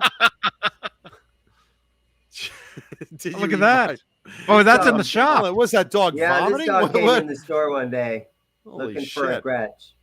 Was it vomiting? Jesus Christ. Holy shit. What happened to that poor dog? Wow. See, you love dogs. There do you love go. dogs. You love Yeah, dogs. and I do. And a small dog's big dog. I love all dogs. I really do. And rescue dogs are the best. And they know when you save them. They know when you rescue them. So absolutely go to a shelter and rescue a dog. It's the best thing you could do. Guaranteed fast pass to heaven. Absolutely. And it only costs like $35 or something, right? Yeah. They It's just want the vaccinations. They get them all ready for you. They give you food. They give you vaccination. They'll chip them. You can request to have them chipped, which I highly recommend that you chip your dog or your cat, because that is a way that if they run away, say 4th of July, the fireworks scares them or something, you will get your dog or cat back. Because as soon as they, get them into a shelter or somewhere, they immediately scan the dog or cat for a chip. So if you don't have your dog or cat chipped, absolutely, that's the best move you could do to make sure you get your best friend back. Wives do Oh it my to God. husbands. Wives About do it to 15 husbands years these days. ago, man. And I Back in my regret day. I was dating this super hot chick for like 6 weeks about, I don't know, 12 or 15 years ago or something. And she was a super cute roller derby girl, right? Nice. And her roller derby name was Joan Threat.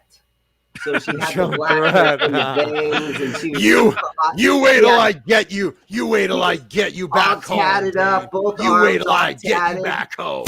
Okay, so I would go visit her at her apartment, and she had this dog that she didn't like, and she asked What me one time, "Hey, here's the key to my apartment. Will you drive over there and grab that dog that keeps it's shitting on her floor or whatever?" And she had 2 dogs, and she asked me to take this dog and go dump it off at the pound. What the Oh. fuck? Fuck and her. she was so hot though, man. I was like, Slap her. okay, Dude, sure, I'd slap I'll her. do that for you. I'd slap her in her tits with a roller skate. Fuck So her. I picked up that dog and I drove it over to the pound, and it was setting shotgun in my little Toyota pickup truck I had at the time. And I you wouldn't dropped look it off at at the him, pound. You know, dropped but him at the pound. I took, yeah, she asked me to take the dog to the pound. Fuck that, And man. because Fuck she was that. so freaking hot, I was like, okay, I'll do it. Sure. Oh, you're anything you want. pussy whipped bitch. What the know fuck, it. you little cuck. It only lasted, and I only dated her for like 6 weeks. Well, right after then, you should have gone over and brought the dog back to her just out of spite.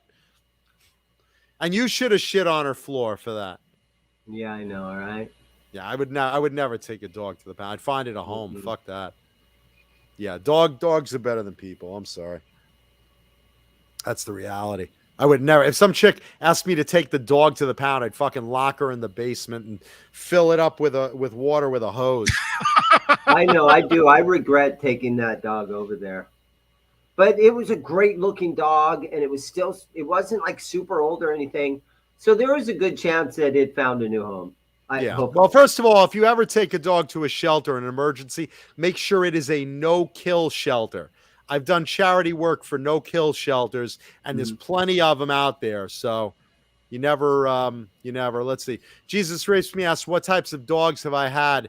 My first dog was a Dobie Coonhound mix, and I've had 2 King Charles Cavaliers.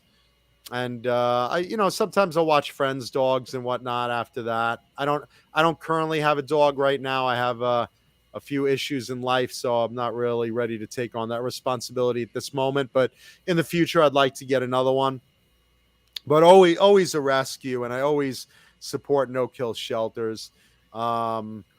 It just goes without saying. Dogs are just amazing. They deserve the best.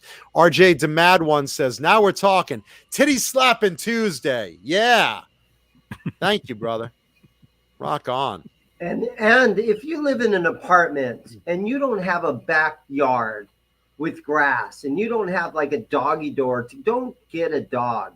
Wait a minute. Whoa. No, there's no you work wrong. all day long and there's no place for that dog. Bullshit. Because you know what? I'd rather see a dog rescued from a shelter and living in an apartment waiting for you to get home when you could take it for nice walks than sitting in a shelter waiting to get loved. Absolutely. There's no wrong time to get a dog. There really isn't. Or I should say there's no wrong home for a dog. You could get a big one if you have a nice yard that warrants you being able to get a big dog that needs a lot of exercise, or you could get a little dog and live in an apartment, condo, whatever. But there's always some great dogs. And Lee Safko says King Charles Cavaliers, the best doggies. They're bred to cuddle. I love them. They're just terrific dogs. Cavaliers, really beautiful, sweet dogs. And look, Paulie has 2 shepherds, and Johnny had a Dalmatian, and Howie the Dalmatian is the reason you're watching the show right now. Johnny started this network just specifically to do videos with Howie, and it evolved into what you guys are watching tonight. So basically, blame Johnny, but but with that said, we appreciate your viewership. This channel started because I had a Dalmatian. And Yeah, all of my early videos are all of him. Some of them went viral. Some of them have hundreds of thousands of views. Yeah. Now Jesus Rapes Me brings up a different point. It's like having a child. Don't get or have a child until you're prepared. I agree with that, but it's way different to get a dog because kids are more expensive. They take a lot more of your freedom away. It's a lot more responsibility than a dog. A dog, at least you can board. You can't basically walk up to a boarding house and say, hey, can you take this kid for a week while we go to France? It doesn't work that way. So, you can't we all just tie miss your Howie. kid up out in the backyard. Oh, yeah, you can. You can, actually. I'm a terrible parent. Hi, Allie. I'm a terrible parent. I'd be a horrible parent, I should say. I'm never prepared to have a kid, so I'm not going to have a kid. So Never a kid. never a kid. Never a kid. Never a kid. Kids love me. Kids love me. No, they and you don't. and you love kids. Young boys. I was at the boys' club the other day. I'm the new troop leader of Troop 718. Let me check that you're all wearing a cup. They don't have to wear a cup. Mine they do.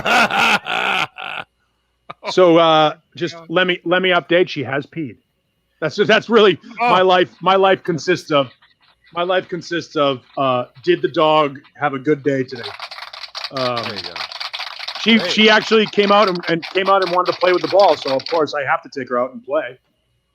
Absolutely. She's a good fucking dog, and the good news is every vet that I've taken her to, and I have a mobile vet that comes to my house, which is awesome, because when you've got a dog that doesn't move well, having one that does house calls is kick ass. And then there's an emergency vet like right down the street from my house, which is the one that I did that Saturday night show from the parking lot for 5 hours. Yeah. And then there's another one. There's a hospital, an actual animal hospital inside a PetSmart down the street. So I can basically go down there and just get free vet advice for the most part. And all of them are like, oh no, she's not near the end. She's just lame. She's just old and cranky and stiff like you. I'm like, oh, thanks. Sounds familiar. Did you call me, Paul? Yeah. By the way, and just so everybody knows, starting to assemble my nuclear assault collection on CD. Oh, nice. You got some. I got some already. I ordered a bunch of it, and they've remastered and released a lot of this stuff. So this one actually is the original Handle with Care album with the Live at the Hammersmith Odeon album, also part of it, which is pretty awesome. And for those of you that don't know who Nuclear Assault is, Dan Loker, who was the original bass player for Anthrax, left the band and formed a band with a guy named John Conley called Nuclear Assault, and they are outstanding. But finding their stuff on CD has been very difficult to me, so I finally acquiesced and ordered it offline because it's just a bitch to find.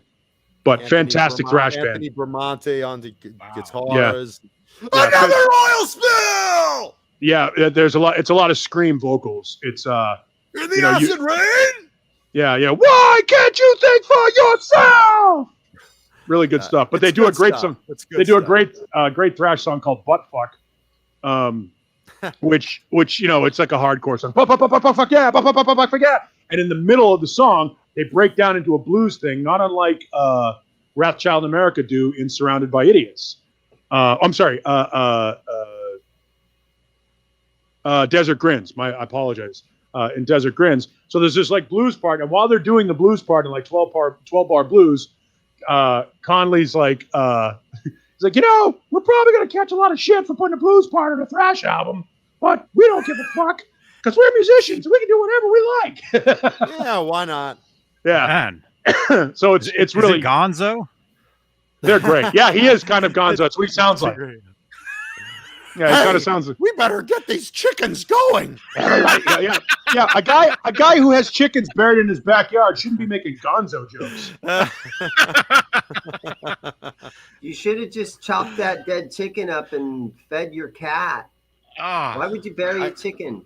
I think Connie Hamzy liked Gonzo's nose for some reason. Are we talking about Connie now? Yeah, we actually did a whole segment on her. But Paulie, if you've met her, give some impressions. I haven't met her. I will tell you the picture that they showed of her from the 70s was pretty hot. She was a good-looking girl. She was a great-looking girl. Yeah, most groupies are usually road pigs, but she's not. Like, speaking of road pigs, I don't know if anybody saw the Whitesnake Breaking the Band that was on Reel's channel over the weekend. D. Snyder hosts this thing called Breaking the Band, and it's basically behind the music. But they did one on Whitesnake, a band undeserving of a behind the music if ever there were one, because their real fame lasted 5 years of a band that's been around for 50 years. They've really only had 5 years of notable success. But during the interviews segments, they did have moments with Tony Katine. And I got to tell you, she had a real Jocelyn Wildenstein thing going toward the end. It was sad to watch her looking the way she did near the end, knowing what she looked like back in the day. She was cool. She offered some great insight, but it was sad to watch. And of course, at the end of the show, they dedicated it to her memory because she hadn't, she passed. I don't know. Geez, it's only been a couple of months now, right? Since we lost Tawny. Yeah. So it was Did they talk about the incident on the hood of the Jaguar? She was flipping over it. She did a split, and the suction from her vagina got stuck on the hood. They had to bring in a spatula. She got the Aunt Jemima treatment. Yeah, and get it up there. No, but it's interesting because that was the first nipple I ever saw on MTV. Was the poorly edited "Here I Go Again" video where she's hanging out of the car, out of the Jaguar, and it blows. That was pre-implants, so it wasn't much of a nipple, but it was a nipple. I'll take it. Yeah, I mean, when you're 16, 17, you're like, that's what I'm talking about. At that age, I'm stopping the TV with the broken up cable box on the Playboy channel, trying to see if I see a vagina or a nipple or something. So yeah, that tawny nipple is a good nipple. Yeah. So that was that was an unnecessary breaking the band, but it's interesting because it gets into the beginning part of it for a little bit, and then from John Sykes to Slip of the Tongue, they sort of talk about Slide It In, 87, and Slip of the Tongue. And then he's like, he broke the band up at the end of the tour for Slip of the Tongue, but he's still doing stuff. I'm like, he's released like 7 albums since then. I'd say he's doing stuff. Yeah. There's like 6 minutes left in the show, and they're talking about the end of the Donington show in 1990, where, Coverdale realizes the band has become a joke and they broke him up. I'm like, and then he got back together with Vandenberg like 3 months later, put out another album. Then he put together a kick-ass version of the band with Red Beach and Doug Aldrich that you're not talking about, and put out Good to Be Bad and Forevermore and these fucking outstanding records that you're missing out on because you only wanted to get as far as Slip of the Tongue. I was shocked at how little they included in that documentary. That's surprising. I mean, I understand focusing on their main years, for Whitesnake. I get it. But, with that said, I'm very shocked they didn't carry it into, because, Doug Aldrich and Reb Beach and, Joel Hoekstra and, a couple of these other guys, these are all well-known guitarists in rock circles. And he keeps mixing up these, that super group dynamic. So it's very interesting. And he keeps coming out with good product. I would say that Doug Aldrich did for Whitesnake in the 2000s what John Sykes did in mid 1984. I think Doug Aldrich might be the best guitar player to ever play in Whitesnake. He and Reb Beach. John Sykes is phenomenal, and I love the guy. But Doug Aldrich might be the best guitar player David Coverdale has ever stood on side next to Richie Blackmore.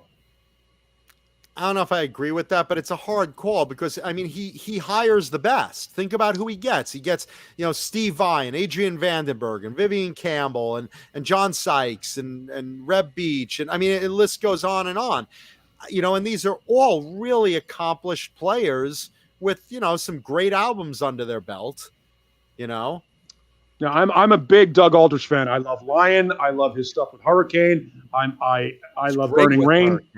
Burning Rain. I've got the Burning Rain records. They're outstanding. Everything he's also with Glenn Hughes in the band, isn't he? Dead Daisies. Dead Daisies. Yeah. Right. Yeah, he's one of those guys that is better than he gets credit for sure. He's the replacement guitar player that can do anything. Mm-hmm. He's like for guitar what Tommy Aldridge is on drums. They're like, okay, we need a great drummer. Bring Tommy Aldridge in. Same thing with Doug Aldrich. And I think he played with Dio too for a while. And Rudy Sarzo is to bass for that matter. Rudy is everywhere. Yeah, he plays bass everywhere. So that was I think a dropped ball on the behalf of the producers that did that thing for Whitesnake. I happen to be a huge Whitesnake fan. I love all their shit from the beginning, all the way from North Winds up to the last record. You like all the old Deep Purple style, stuff. Because they were more like Bad Company in the beginning, up until about 1980, 81, and then credit to Coverdale, he saw what was going on with Nwabum and said, "I need to be part of that." And Whitesnake jumped in there with Riot and Saxon and Maiden and Def Leppard and jumped right in there and was just sort of weaseled their way in there because they were nothing like any of those bands. Whitesnake was not a metal band in any way. They were much more like Bad Company or Foreigner or Deep Purple. But they were able to weasel their way into the new wave of British heavy metal toward the beginning part of the 80s and rode that thing. When Kolodner got a hold of him, when Geffen and Kolodner got a hold of him in 84 and kicked Mel Galley and Mickey Moody out and brought John Sykes in to remix Slide It In, a lot of people don't realize the Slide It In record was done and released, and they brought it back and recut it there's a US version and a UK version. The UK version is very raw and sounds like demos, and it has a certain charm to it. But the difference between what Mel Galley and Mickey Moody and Bernie Marsden were doing with David Coverdale and John Sykes is exactly the same thing John Sykes did with Thin Lizzy. He rebuilt the band and made it better. Cold Sweat was an amazing version with him. Thunder and Lightning is a phenomenal Thin Lizzy record.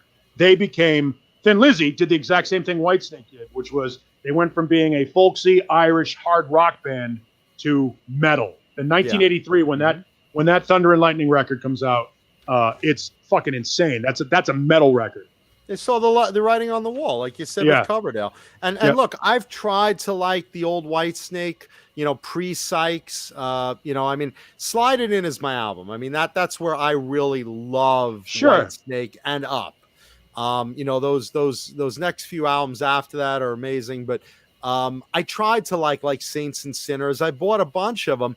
I have them, but I just, again, it's like, it just didn't do it for me. Once John Sykes came in there and really brought it up, up to the metal, stage, that's when I really loved it. Yeah, the guitar tones changed and it sounded more modern. If you can get this of the time, sure. If you can find this is Whitesnake's Little Box of Snakes. And what it is all the UK pressings of their early records. It's like I don't know, 5 or 6 records. So is that Slide It In without John Sykes? No, this is everything up to Slide It In. Okay. And then there is a version of Slide It In. There's an anniversary version of Slide It In that is 2 discs. That is the UK mix and the US mix. So you can actually A-B them side by side. The UK mix is actually very good. It's more raw.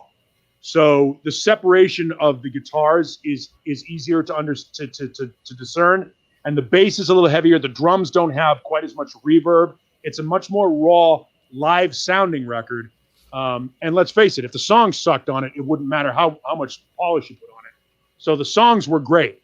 They were not John Sykes songs.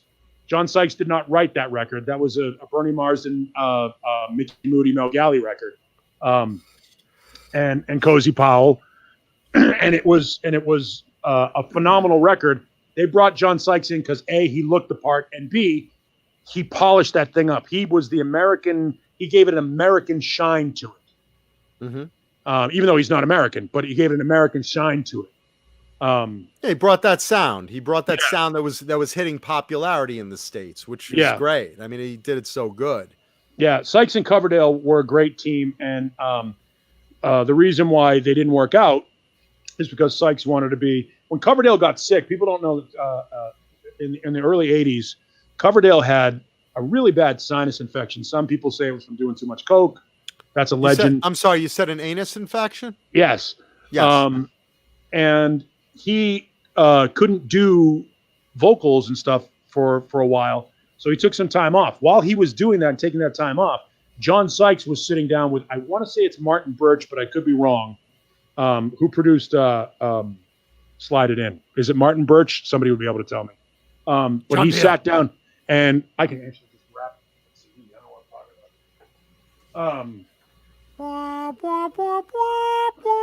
it. I'm not going to look for it. It's down on the bottom shelf. And then you know what was kind of cool for the graphic. average fan like myself that I had some of that stuff on cassette. So when the whole Here I Go Again, the remake album came out, and you listen to the lyrics on that, hanging on the promises and the songs of yesterday, right? You hear lyrics like that, it all kind of made sense. Yeah, this guy's growing, the band's growing, he's still hanging on to those old songs and the promises that, you know, record producers, whoever told him, and it kind of it struck a nerve. A lot of guys could relate to it. By the way, it was Martin Birch who produced the record, with help from Keith Olsen, who would go on to do a whole bunch of other great records, and John Kolodner, who oversaw everything, and he had the Midas touch. So what happened was Sykes and Martin Birch get together and they mixed the record, and Coverdale was furious that they would work on a Whitesnake record without him, because in Coverdale's mind, he is Whitesnake. And so when he came back to the studio, he demanded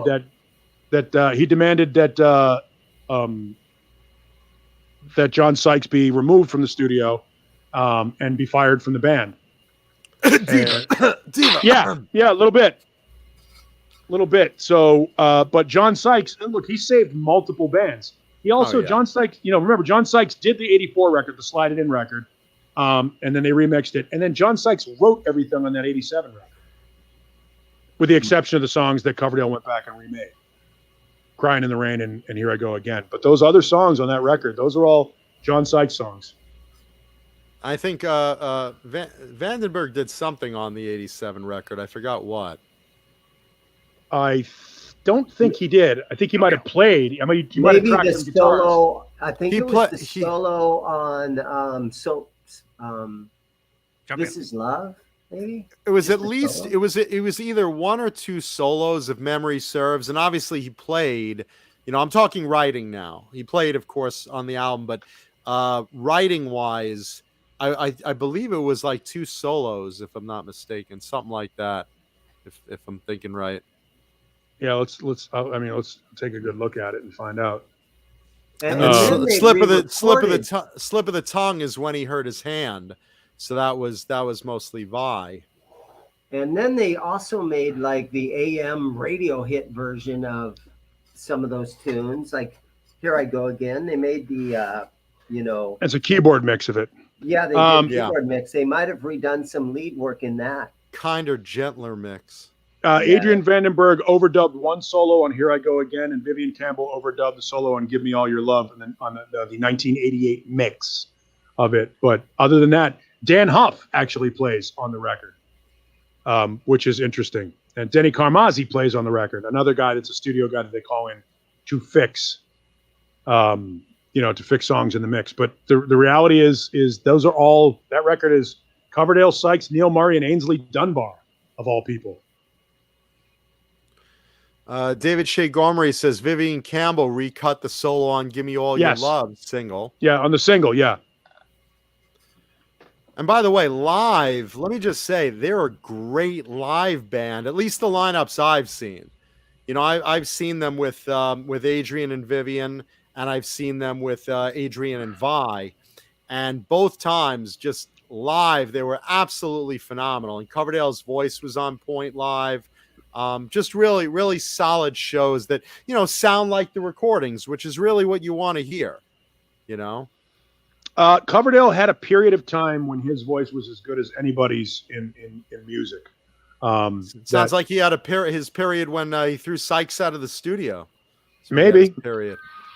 Yeah, and I've heard things about him in the recording studio where other people were around, and he would go into the recording studio and he would knock the track out in one take. It wouldn't take him even 2 or 3 takes to do the song. He would just first take, done, perfect. Yeah, he was one of those guys that, let's face it. When he was in Deep Purple, think about this for a second. They replaced Ian Gillan in Deep Purple with Glenn Hughes and David Coverdale, two of the best voices of their time. And Ian Gillan is still the voice of Deep Purple. Like, that's how big Ian Gillan was. That's how the big shadow that he cast. Even Glenn Hughes and Coverdale couldn't usurp the legend of Ian Gillan, who, by the way, was a phenomenal singer and still can belt it out pretty good, but he's older now and they tune everything down and he can't sing stuff like Child in Time anymore and stuff like that. But think about that for a second. At one point, Deep Purple live there'd be duets between Coverdale and Glenn Hughes going back and forth. And to be able to see two of those, you talk about one great singer, two phenomenal singers in one band. Oh, totally. That's pretty kick-ass. David Shea Gormley says, "What do you guys think of David Coverdale replacing Sammy Hagar in 1996? I think it would be real interesting. I don't know if that would have What worked. Coverdale replacing Sammy? What in Van Halen? In Van Yeah. Halen. Oh, Yeah. stop. I always That was- thought it would be. I super could have cool. seen like Mitch Malloy doing that, but Stop it. I always thought it'd be super cool if the Van Halen guys, because they were always having such a problem with lead singers, do a Santana style album where you hire, 8 dudes to record the album, or They- 9 guys. Just They were that- going to do that. That would have been so cool. After Roth left, that was an idea that they had to get different. You know, on the Saturday night show, how Jay and I are always joking around. Phil Collins, we say all these different names. That's actually that's an Alex Van Halen quote where they talked about getting a different singer for a different Wouldn't that have been song. cool? Yeah. No. Yeah, you get Billy Idol to sing one. You get David Coverdale to sing one. That's never worked in the history of music. It Yeah, was- I it would was want- Santana, Never a single. The most, Never- popular, Never a single. the most popular Santana album Never hit. ever was a compilation of different singers. See, I wouldn't no. want that. The most popular Santana album ever is one song off of that album. The rest of that album ate dog shit. Name There another was a song on that hip-hop Santana tune record. on there that went to like #1. What is it? There was the Michelle Branch had a song on there that did Was it a hit? great on the Name pop it. charts. Name it. And there was the Matchbox 20 dude, Smooth. Well, Yeah, because that's it. Matchbox 20 was huge then. When Yes, that that's was the only song. That's the only song on that record anybody knows is "Smooth." People don't Great remember song. them now. True. You know? That "Smooth" song is a fantastic song, but the rest of that record was a stiff. Okay, but if Van Halen would have tried it with, let's say, 10 different lead singers, featuring so-and-so, 10 different lead singers, you would have had 3 major hits off of that. John Biel. I want a band to have an identity. I want it to have a signature sound, and part of that is having a regular singer. And I would, Bozique says I liked the Coverdale idea because the Van Halen guys were friends with him. I don't think he would have gelled in with Van Halen, though. I mean, he's not that type of show person that Van Halen needs, that you got out of Dave or Sammy, not Gary. But I don't think that would have worked. And I do want a signature sound. Maybe Mark Tureen of the Bullet Boys would have been a good fill-in, after those guys, because he can sing and he's kind of, that type of showman. And he could play. Not that you need it with Eddie, but I can't see Coverdale for Van Halen. I don't know. I can't imagine that. As much as I love Coverdale with Whitesnake, I just think it would be a different gel, Mhm. Yeah, I just don't think that works. I mean, in the rock world, that has been done. I mean, Dave Grohl tried to do it with Probot, didn't work. Tony Iommi did it, didn't work. Slash did it. He found his singer, but the rest of the album was not big. And funny because the best song to me on that Slash record is not back to Cali. It's Beautiful Danger. That song that he does with Fergie is phenomenal, but nobody knows it. Yeah, I've never heard it. Right. I don't think Watch I the have. video. It's phenomenal. She is a fantastic rock singer. There you go. I was listening to some, who are these guys the other day I was listening to? Crosby, Stills, and Yeah. Nash. The Hollywood Vampires? Oh, great. Steve Stevens band? No, you're thinking of Atomic Playboys. Hollywood. Yeah, Atomic Hollywood. Playboys, that's right. I was listening to some of that. You the sound other so stoned right now. day. I know, huh? Oh, that's Sound. right. That's right. Dude. Or else, man. What they got the cowboy hat Oh. trade you? Yeah, exactly. Smoking peyote. The Atomic Playboys. Lead singer for that band was Perrymore McCarty, former lead vocalist of Warrior. We went down that road a couple of weeks ago with about how good Perry McCarty was as a singer. Hey, John B.O. Welcome. Yeah. Jamil. By John the Biel. way, By the way, those of you that are watching from Facebook, how long have you been watching from Facebook? Because for me, the Facebook feed has just been like a spinning circle the entire night. Take a breath, Johnny. We got Sharon Wilddollar. We got Wayne. Wayne, how are you, man? How long have you guys actually been watching from Facebook? Because I still can't even see Facebook. It's just a circle spinning.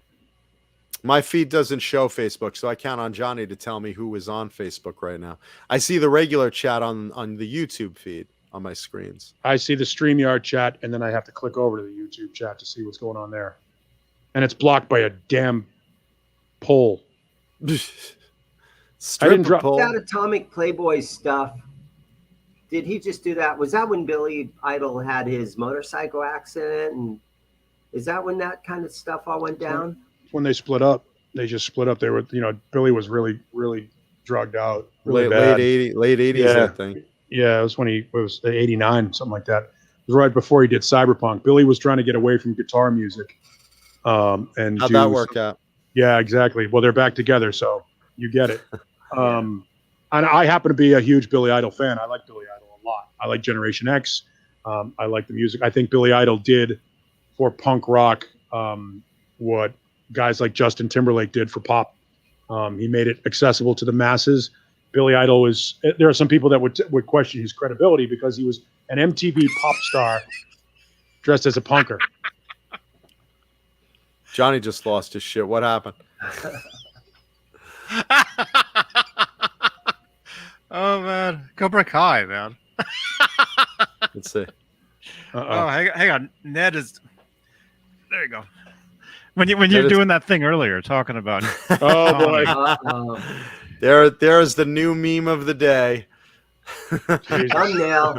That didn't take time. He could swallow a whole Bang Energy can. Right now, the president of Bang Energy is pulling his fucking hair out. Look at the microphone. What is it? What does it say? It says bang. Bang. Steve Stevens has a great Nice. Has a great band. Well done, Cobra Kai. Terry Bozzio and Tony Levin. If you haven't heard that, obviously they're BLS before there was, not before, but right around the same time of Black Label Society. There's BLS, Bozzio, Levin, Stevens, which Tony Levin is a phenomenal bass player and he plays the Chapman stick and all that. And Terry Bozzio, obviously one of the greatest drummers in the history of the sport. Right. But it's sort of an avant-garde thing that he did with those guys. That's sort of off the page. He's another one of those guys that's been around. I mean, Steve Stevens, he played with Michael Jackson on the Bad record. Jay brings up his Vince Neil record with Exposed. Yeah, he did great with that. That was very good. Did that right before he did the Bozzio Levin Stevens record. He also he's on a Greg Bissonette record. He's on Give 'Em Hell with Sebastian Bach. I mean, he's done. He played on Peter Criss's solo album in the early '80s. So there's one of those guys he's been around for a long time. Were you a Missing Persons fan? Yeah. Yes. Yes, absolutely. Mental hopscotch. Yeah. I mean, Missing Persons was a fantastic new wave band. Shit, now I have that song in my head. We used to cover. I actually was in a band and we covered Mental Hopscotch for a while. Mental hopscotch, why must you treat me this way? My God, I mean, if it weren't for Dale Bozzio, there'd be no Lady Gaga. I mean, Lady Gaga's entire character is based on Dale Bozzio. Yeah. I mean, if you look at those old pictures. If you Google Dale Bozzio and Lady Gaga, they'll show you a side-by-side picture. They look almost exactly the same. It looks like Gaga could be Bozzio's daughter. Keith Campbell saw him with Sebastian Bach. There you go. Nice. At Iridium?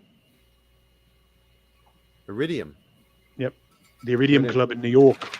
Let's speaking of great guitarists, I wanna put a spotlight today on another one of these versatile guys that you see in just a lot of bands. He's been in Seven Witches, he's been in Savatage, he's done solo work, he's with Aldo Nova now, and he did his own project recently that's about to come out called Brothers in Arms. I'm talking about Jack Frost. And I know a lot of you guys know him. He does, if you ever go to NAMM, he's always at the NAMM Jam, the Randy Rhoads tribute. The guy's just an incredible guitarist. And Brothers in Arms has been his pet project for a little while. They just came out with the single Last to Know. The full album comes out September 24th. And the second single, Bitch is Crazy, gets released on September 10th. I'm sorry. So Jack Frost, Brothers in Arms. Listen to this lineup of rock stars he's got on this album. And this is one of these, Jack basically comes up with these incredible guitar songs and invites on a lot of guests from other bands into each song. Check this out. Let's see. All right. Jack has been in Savatage, Lizzie Borden, Seven Witches, Belladonna, which was Joey Anthrax's project, John Beauvoir, Aldo Nova, Carl Wilcox from Diamond Head, Alex Jansen from Hardline, and he's done session work with the Scorpions. Charlie Cal from Angel, Dave Amato from REO Speedwagon, and Ted Nugent. Dave Amato's one of the nicest guys on the face of the earth. Super nice guy. Yep. Nick Mahan from Pat Benatar's band. Keith St. John from Kingdom Come, Montrose. Andrew Freeman, from Lynch Mob and Hurricane. Also California Breed. Also, Paul Shortino from Rough Cut, Quiet Riot, King Cobra. Steve Overland from FM and Overland also. Nick Walsh from Slick Toxic. Jesse Damon from Silent Rage. Todd Poole from Roxy Blue. It's like a who's who of like 80s guys all on this album. And he's calling it Brothers in Arms because that's basically what it is. He basically knows all these guys from all these bands, and said, hey, I want you to play on like a super album of, me playing guitar and you doing vocals on this one, you doing vocals on this one. Kind of what you were talking about with, what you wanted on Van Halen, different vocalists on each song and different, drummers and different bass players. Just like, a great album put together. I got an advanced preview of it. It's a great fucking album with a lot of good songs on it. It's called Sunset and Clark is the title of it. And you could, like I said, right now, let's see the first single, check it out. Last to Know. So check that out on YouTube. That's your homework today. What is on the corner of Sunset and Clark? I think that's the whiskey. Yeah, it's the Whiskey A Go-Go. So, basically, here's the album cover. You want to take a peek at that. It's got the whiskey on it. Johnny, spotlight me for a sec. There you go. So that's the album. You can pre-order it. It comes out September 24th. Jack is an amazing player. Like I said, if you watch him with Savatage, and I've seen him with Savatage, and I've seen him live on a few different shows, especially like doing Randy Rhoads at NAMM. Holy shit. The guy smokes. The guy's an incredible fucking player, and he's really good in this particular album. So check it out. Like I said, the first single is up on YouTube already, and second one coming in another week and a half. So very, very cool. And good luck to Jack Frost with Brothers in Arms. So that's cool. Man. And thank God the Whiskey A Go-Go is still there and still having shows. And it's still very relevant. Huge part of the whole 80s music scene. And Jesus, holy before crap, the 80s, we're lucky man, to have it 60s. there. The Whiskey A Go-Go should be, and I think there's still a movement afoot to try and get it named as a landmark because all the redevelopers have bought that whole area of Sunset, and that's why Amoeba moved. That's why a lot of these clubs, the Roxy and all that stuff, are shutting down because it's all being bought. The Viper Room, all that stuff is gone now because it's all being bought and redeveloped by commercial land developers, and they're trying to get rid of the Strip. And the idea that that would happen. I mean, we saw it happen to CBGB's. We saw it happen to L'Amour's. We saw it happen to, I mean, every great club in Boston is gone now, where I grew up. You know, a lot of the clubs here in Phoenix are gone. They just happen to come and go. Yeah, and the whiskey should never go. The whiskey's too important. Man, it's already been sold though. It's just a matter they're fighting it out to see if whether or not they're gonna drop it or not. If they drop the whiskey, man, I mean that's it for the Sunset Strip, because that's really, you know, that's all that's left anyway. Whiskey alone. That and the Rainbow. Yeah, and those two are right next to each other, and that's basically what you do: is you go to a show at the Whiskey, and you wind up at the Rainbow, and you have a pizza or whatever, and you know, tip your hat to Lemmy's statue, and you know, be where basically history of a generation was. You know, there's a little pizza shop right between the Whiskey and the Rainbow Room that we all. Why would you even go there when you can get pizza at the Rainbow? That is awesome. Because there's about 500 people inside the Rainbow, and that's what you want to be. That's the point. Yeah. Yeah. I mean, the Rainbow's not these days. The Rainbow's not the same since Ron Jeremy stopped grabbing tits there. But you know, under normal circumstances, the Rainbow is a very cool place to hang. Last time I was there was after the Van Halen showcase at Henson Studios.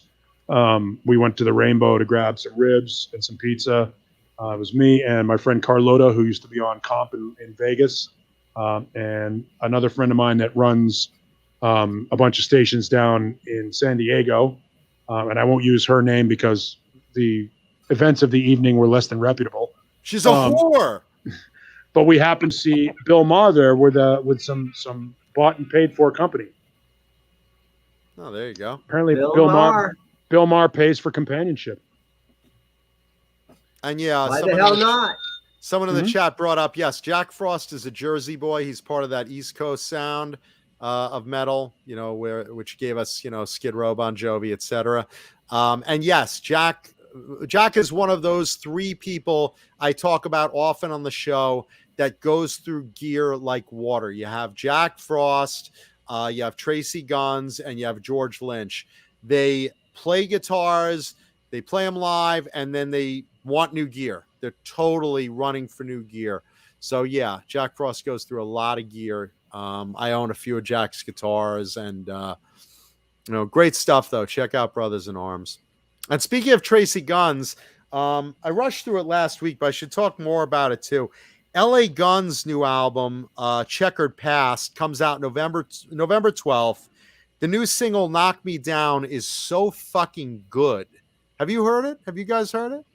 Yeah, I think it's hilarious to watch, you know, Tracy and Phil just bury Steven because Stephen Riley just put out an album of his version of LA Guns. It's Riley's LA Guns is what they're calling it.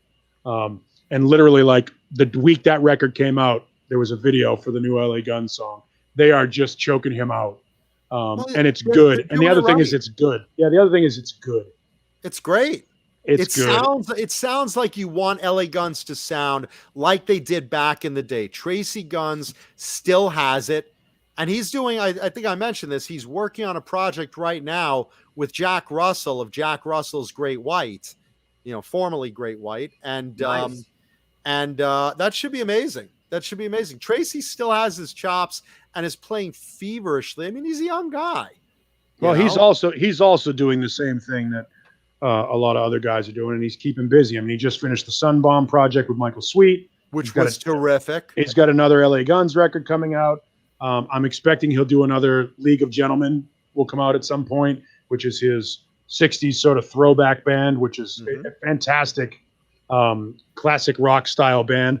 And Phil Lewis, look, if you want to hear some good stuff from Phil Lewis, before he was in LA Guns, he was in a band with Phil Collin from Def Leppard called Girl. And they put out 3 records and a live album. I've seen a video of that. Yeah, it's well worth checking out. Mm. If you ever wanted to know if LA Guns would sound cool if it sounded a little bit more like early Def Leppard, well, there you go.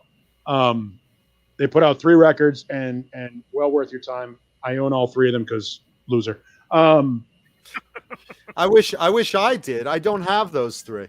Yeah, they're good records, and there's a live album too.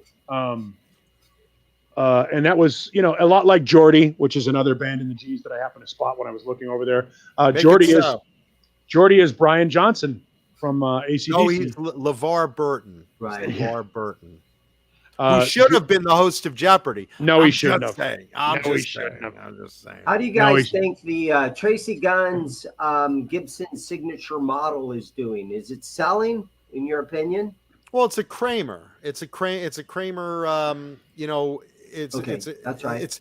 It's a Kramer. You know, odd shaped star kind of thing, and it's not really him. He's playing a lot of Les Pauls lately. I think they should give him a signature Les Paul. Well, he was playing Les Pauls originally, you know, when LA Guns first came out. He had that sick black one, and then he was playing a lot of BC Rich. He was playing a lot of BC Rich. He had the Gunslinger, you know, makes sense. He had the those BC Rich Tellys custom made for him. Then he went to Charvel. I mean, he again, like Jack Frost, he goes through a lot of gear, but he has always had Les Pauls through his career, and he's great on them. And Gibson, if anyone's listening, if anyone from the Gibson camp is listening, hello, give Tracy his own fucking signature guitar on a Les Paul. That's what he's known for playing the most, dude. I mean, that's what you should get behind on him. They're not going to do that with Slash being a brand ambassador. Why? They've done it with others. There's that thing, that Guns thing. N' Roses. There's that thing. There's that thing. I don't know why. Get past that. They're paying them money. But they're not going to. But they're not going to. I don't know. I do love that idea, Jay. I think you should trademark that. Ellie Guns. Ellie Guns. Hi, Ellie. I think that's perfect. Ellie Guns. And given her affinity for like crazy licks and that sound, that sleaze rock sound, I would not be surprised if someday Ellie Guns is paying the bill at your old folks home when you're an old man. Yeah. Ellie Guns will be your famous daughter, and you'll be like, I remember the day this idea came to me. You could totally Joe Jackson her and exploit it. Nice. It's a great dad joke. I think it's a great dad joke too, really. Have you heard any news on how Jack Russell's Great White is doing out in the world recently? Honestly, I've paid more attention to just classic Great White with Mark Kendall and the rest of the guys in the band, because I just think they're holding the sound better. You know, nothing against Jack. I think Jack is going to be amazing with Tracy, and nothing against, you know, Jack Russell's Great White. I just haven't followed them the way I follow Mark Kendall's version. You know, Mark is such a signature sound of that band, you know. I just wanted to put that out there because my band is going to be opening up for Jack Russell's Great White at the Canyon Club in Santa Clarita, California on October 2nd. Tickets are available. The Canyon Club in Santa Clarita. Tickets are available, but Dane won't sell them to you. No, I don't have any tickets. Yeah, and he won't ship you any either. Get them at the door. Never it's kind of one of those venues where they will serve you a big plate of food. It's like dinner theater, right? Oh. You get a big plate of food. You open the band. Big food. You have lasagna or chicken. Dinner theater. Delicious. Dinner theater. That's exactly what I want to see, is Dane on my dinner theater show. Oh, I do hope that they play Shot in the Dark tonight. What do you think, Rutherford? I hope they play rock, man. I might even wear spandex. Oh, right now ticket sales just took a shit. The management team of Jack Russell just pulling his hair out. No. I gotta go shut the door. I'll be right back. It's getting dark here. I don't want to have roaches in my house. Mike Johnson. I'm curious what the chat thinks of the. Yeah, we get sewer roaches at night. In Arizona, we get sewer roaches the size of your middle finger. Dude, I saw a roach in my store. You guys want to see it? They're fucking massive. They're massive. No. I have a dead roach in here. Let me go get it. I'll show you. Yeah, we don't want to see. Why is it still there? Yeah, what's wrong with you? Are collecting them? Mike Johnson says, I bought Jack Russell's CD and it's good, but Mark's Great White is Great White in my opinion. I mean, that's how I feel. Nothing against Jack. I love Jack's voice. But look, I think Mark Kendall and the guys are holding Great White down really good. Mitch Malloy is the frontman right now, following Terry Lewis. And Jesus Christ. It's like having Dane on the show is like having Ned on the show. He's bringing a mouse in his mouth. He's bringing Who would be holding a roach? That's nasty. Dane Zimmerman, soon to be at the Canyon Club. That's what are you doing with that? There's no way that's real. It's absolutely that's real. That's absolutely real. Look at that. Yeah, okay. Of course it's real. All right, do it. Absolutely. Go Dane. Go Dane. Go Dane. Go Dane. Go Dane. Do it. That's absolutely real. Yeah, that's of course that's real. That's actually a small one. I could see his testicles. Of course it's real. That's actually a relatively small one, and they fly. Jesus fucking Who would Christ. pick up a roach? That's Dane Zimmerman. Because Dane is nasty, man. Because trust me, you think that's the filthiest thing Dane's touched today? Nice. I was thinking about visiting that store at some point. And now you can, now that he's fumigated. Wait a minute, he gave me this. Ew. It would be great. It would be great. He's got that. I itch all of a sudden wearing this. He's got that wall of acoustic guitars. You pull down one of those acoustic guitars, you start strumming, and a roach comes out of the sound hole. You suck, man. The roach has a little sign. What? You know what? Dane's guitar shop is Joe's apartment. Hi, buddy. Hi, buddy. You're a good boy. So I'm curious, who in the chat? What do you guys in the chat think of Great White versus Jack Russell's Great White? There's one Great White, and it's Mark Kendall's version. Christopher Live Sawa says Mark Kendall's Great White is playing my county fair this Friday night. And by the way, Mark Kendall's version is really good live. You know, here's the thing. I'm not saying Jack's isn't because I haven't seen Jack's. Is the most the recognizable part of their music is the man's voice. Doesn't matter. Yeah, except Mitch Malloy sings the songs better than Jack now.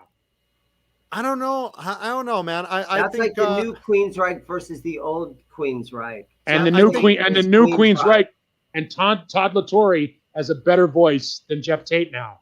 I think Kendall's guitar work is a real big part of Great White sound. He's got that ultimate bluesy metal, that bluesy rock sound that just is like Great White's signature. I can't imagine it without him. I think what did I miss? Oh boy.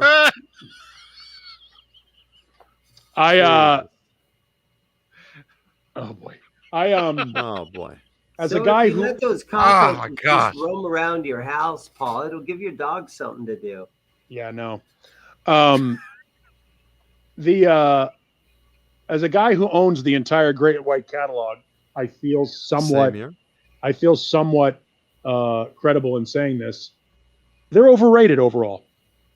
Oh, I disagree big time. No, they're a good band. They're a good band. But I think they are one of the most underrated bands of the 80s, and Kendall is easily my vote for most underrated guitarist of the 80s, 1,000%. Nope. What's the best song that they wrote? Because Face the Day is an Angel City song. That broke in that. Rock Me?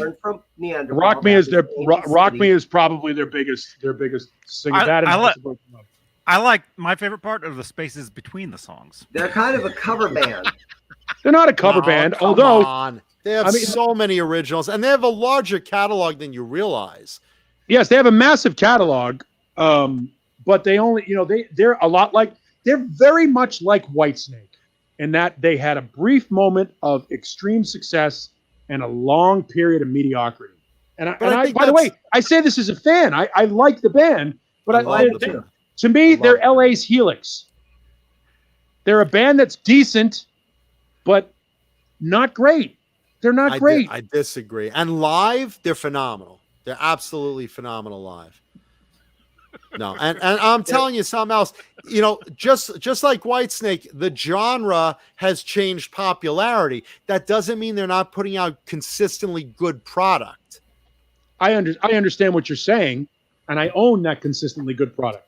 I like the band. They're overrated. Same here. I disagree on the over. We'll have to agree to disagree because I think they are the most underrated band of the 80s, and easily Mark Kendall, the greatest guitarist of being underrated. That it's criminal. It's just fucking criminal. I think they're underrated. There you go. Johnny's taking the over under bet. He's the over overrated. The over under upside down rated. Yeah. Let's see. Going into the chat. Let's see. Here's the thing. They've had three top 25 records. Once Bitten peaked at number 23. Cover tune. Twice Shy peaked at number 9. But overall, good albums. Solid albums. I understand that, but Once Bitten went platinum. Twice Shy went 2 times platinum. Hooked went gold, and that's the end of their success.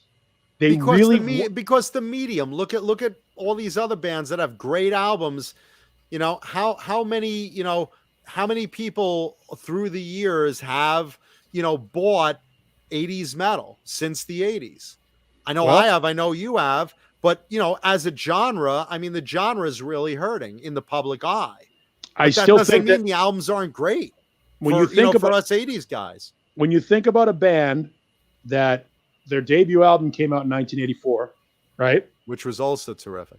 Yeah, except the only thing anybody knows on it is the Who cover. But again, I'm looking at them as solid albums overall. Maybe they didn't have chart-topping hits until the later 80s. I'm just saying I can listen to Shot in the Dark start to finish, and it's like one of my favorite albums. It's just right. Really, it's one really of it's one of your favorite albums. Absolutely. With at least with 2 covers on it. I don't care. Three actually. 3 if you count Red House. Again, I don't mind a band having a cover on every album if the rest of the product is good and the cover is good. Van Halen has how many covers? I understand that. Van Halen is a Rock and Roll Hall of Fame band. Great White is a band who got swept up in the wave of great bands from the 1980s. Grammy nominated. And then when you guys talk about your favorite Van Halen stuff, you always never include any of the covers. For Once Bitten, Twice Shy. They're always throwaway. Grammy Everything nominated. on every Van Halen album that's a cover song, you guys just throw it out. No, that sucks. I don't either. Yeah, I don't want. Listen, Come On, Feel the Noise by Quiet Riot was a Slade song. Yep. It's a cover. Yeah. And yet, that was like the first big hit of the hair band era. It was everywhere. Yeah. No, I mean, look, I don't care if someone takes a cover. What about Knocking on Heaven's Door for Guns N' Roses? I mean, look, I don't mind a great cover being remade. But at the same time, I just think Great White, for us 80s metal guys, comes out with consistently good product, and live they're amazing. They're good to their fans. They play festivals left and right. They're always on the road. And I'm reading in the chat. Yeah, look, I'd love if Jack Russell and Mark Kendall could, heal up and get back together. Who knows what the future would bring, because you can't say never. But as it sits right now, I just think Kendall's version is better. Just personally, You sort of do have to give. You guys are talking Guns N' Roses for just a second. I see us. You got to kind of give it up to Axl for behaving. Oh, yeah. Guns N' Roses is doing good, and he's showing up on time, and the whole band is together, and Slash is there, and Duff is there, and Matt the whole band isn't right together. now. Well, I mean the big 3 guys.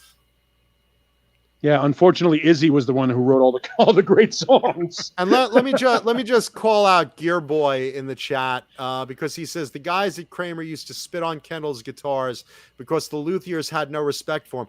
That's bullshit. Because as far as Mark Kendall goes, he's a super nice guy, and he was very, very, very close with Buddy Blaze. He was his tech. You can't tell me that the guys at Kramer didn't like Mark Kendall. Because, Buddy Blaze was like very close friends with him, and he's who made Mark's guitars. So absolutely, that's, I don't know where you're getting that one from. And George Felice also didn't have a bad thing to say about Mark Kendall. I think it's very difficult for you, John, to look at that band objectively because you are also friends with Mark Kendall. I'm friends with a lot of guys, though. Right. I understand that. So are but you. I understand that. But Great White had a moment, but that moment wasn't as big as we want it to be. It really isn't. They had a couple of hits. They were kind of like Winger. They had a couple of hits, came and went. They were kind of like Bullet Boys. Had a couple of hits, came and went. But they never even achieved Cinderella level success. And that's the thing. I disagree with that. Of course you disagree with it. But super close though. But they were I think they're in that range. I think they were in that third tier.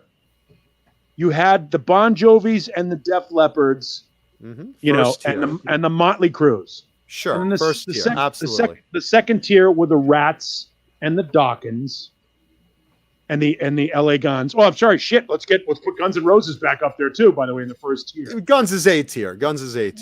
Right, yeah, Guns is it's its own thing.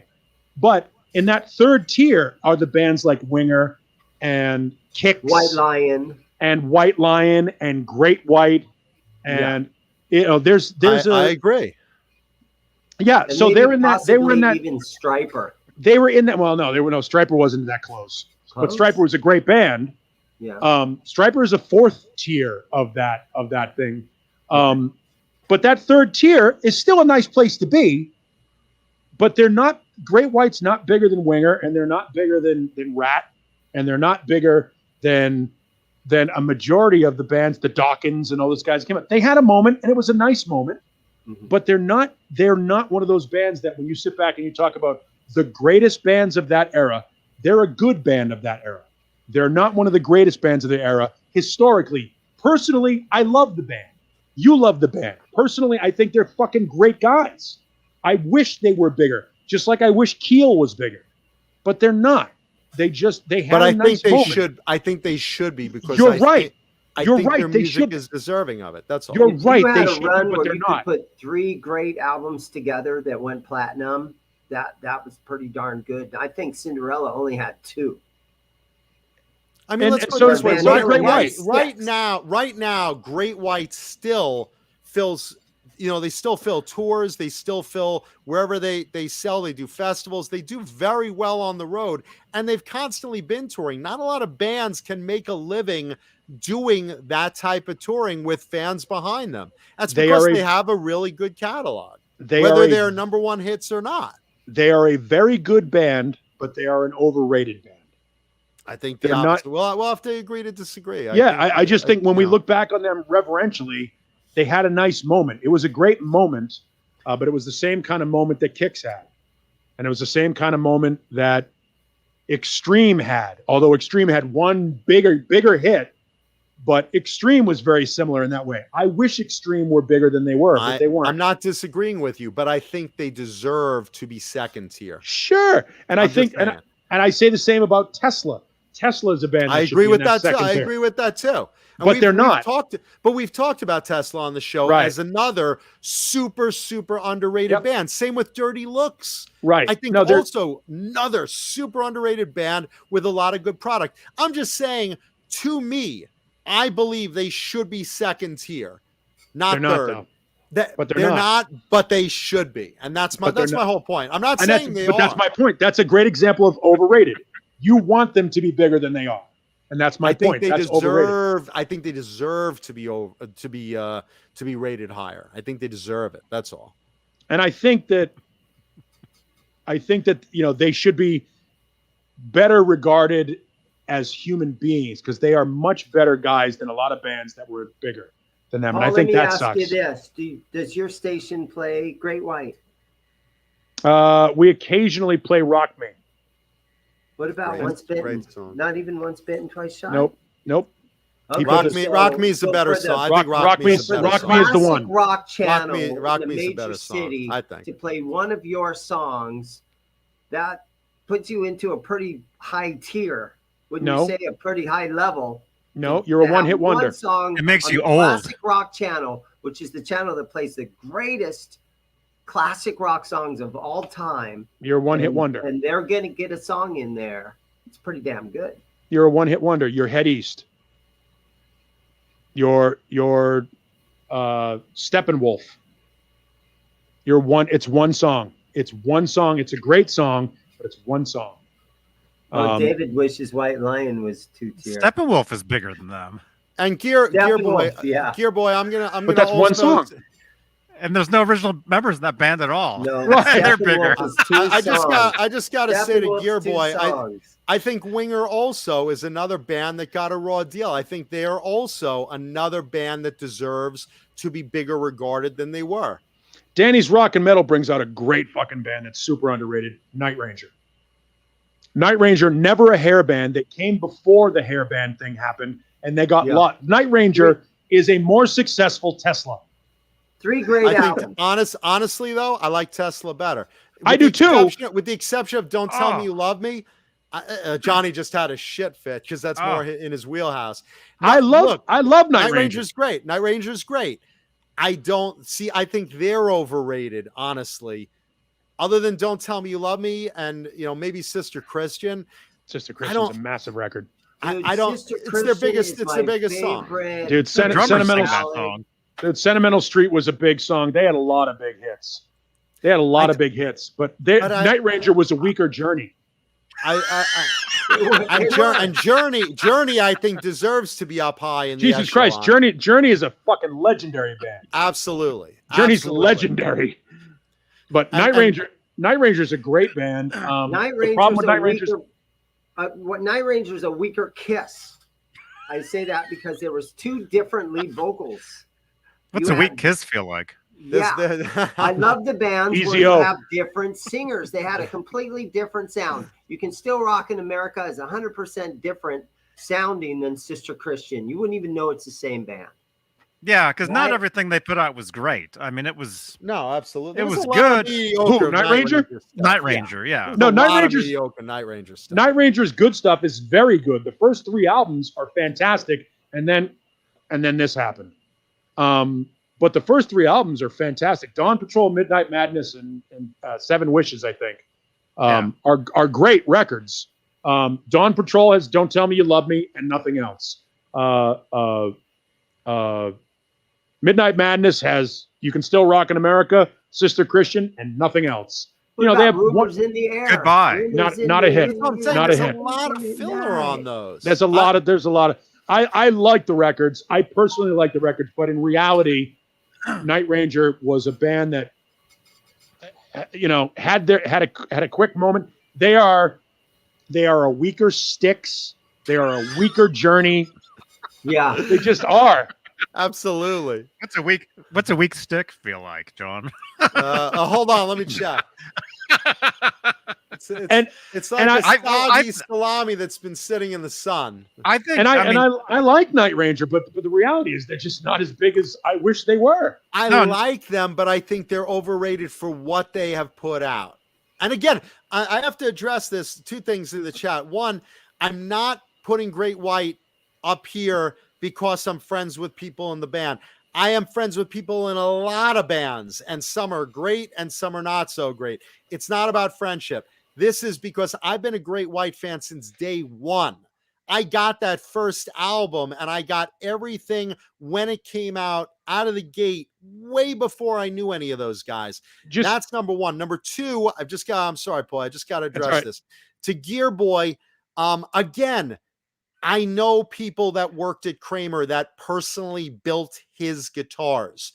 Buddy Blaze specifically, along with George Felice specifically, have told me they've worked on Mark's guitars. And Buddy was so close with Great White, he was their tech.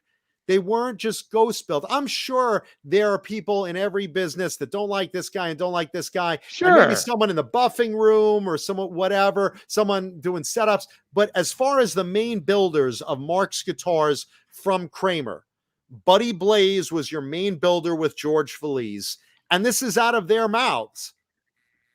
I'm just saying. I'm not saying you don't know people there. I'm sure you do.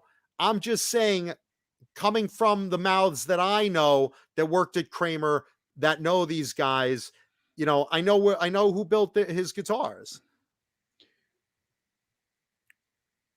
And just to get back to the Night Ranger thing, their first 4 albums were all top 40 hits. All 4 of them. Their first record, Dawn Patrol, was number 38. Midnight Madness went top 15. 7 Wishes was top 10. That's their biggest album, was 7 Wishes. Even though we both love Dawn Patrol and Midnight Madness more, 7 Wishes and Big Life were both big records as well. I love Big Life. Yeah, they're Night Rangers are fantastic. Yeah, Night Rangers a fantastic band. Yeah. Who no, they're not. Somebody actually made the comparison to Foreigner. Not even close. Foreigner massively bigger than Night Ranger. Similar style though. Very similar style. I would say that, the rock of both bands is very similar, but Lou Gramm and Mick Jones are just infinitely better songwriters. I mean, the Foreigner is a phenomenal fucking band to go back and listen to. You go, Jesus, man, this band was way better than they get credit for. And then, of course, they had the power ballads, and like so many other bands before them, once they got into that formula of power ballads, Soundgarden, mid-tempo ballads, man, it totally took the shine off the machine. Yeah, but speaking of Night Ranger, Jack Blades going from Night Ranger to the Damn Yankees. With those hits, man. Yeah. That was a group. Damn Yankees was great. Unfortunately, try being in a band with Ted Nugent. We had a nice long conversation with our friend Dave Amato about that. I mean, the secret to my success was a Michael J. Fox film where they got on that soundtrack, and it played at the end of the song. It was a massive hit. Huge hit. Yeah, massive hit. David Foster, man.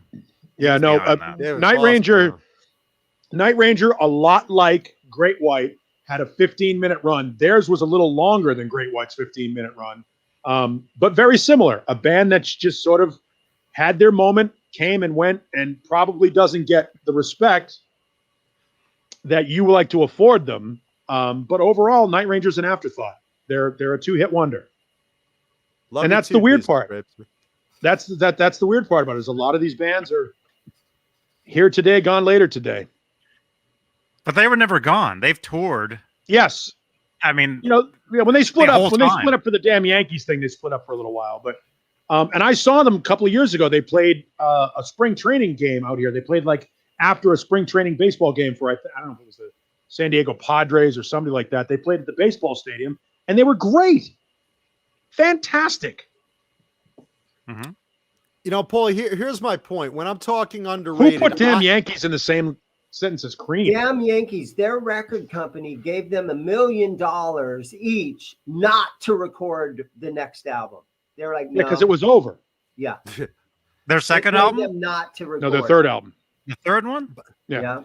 But this is the thing. When I'm talking underrated bands, I'm not talking bands that were, great and whatever. I'm talking bands that should have been more regarded, like Hurricane. Let's take Hurricane. You and I both love Hurricane. We turned Jay onto Hurricane. Phenomenal band. How many hits do they have?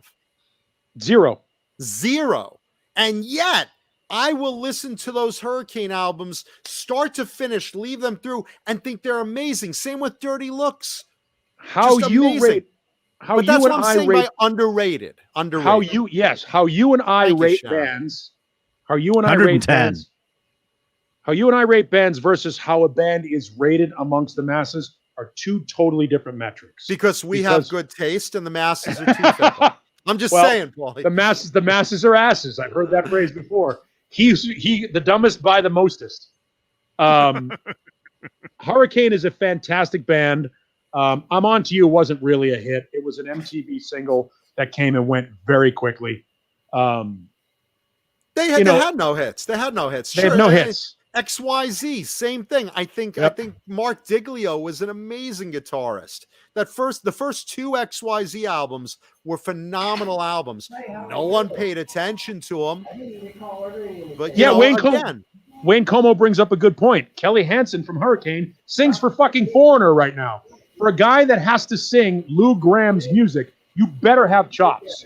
Because Lou Gramm was one of the best vocalists in the history of rock. He doesn't get the credit he deserves as being the great singer that he was.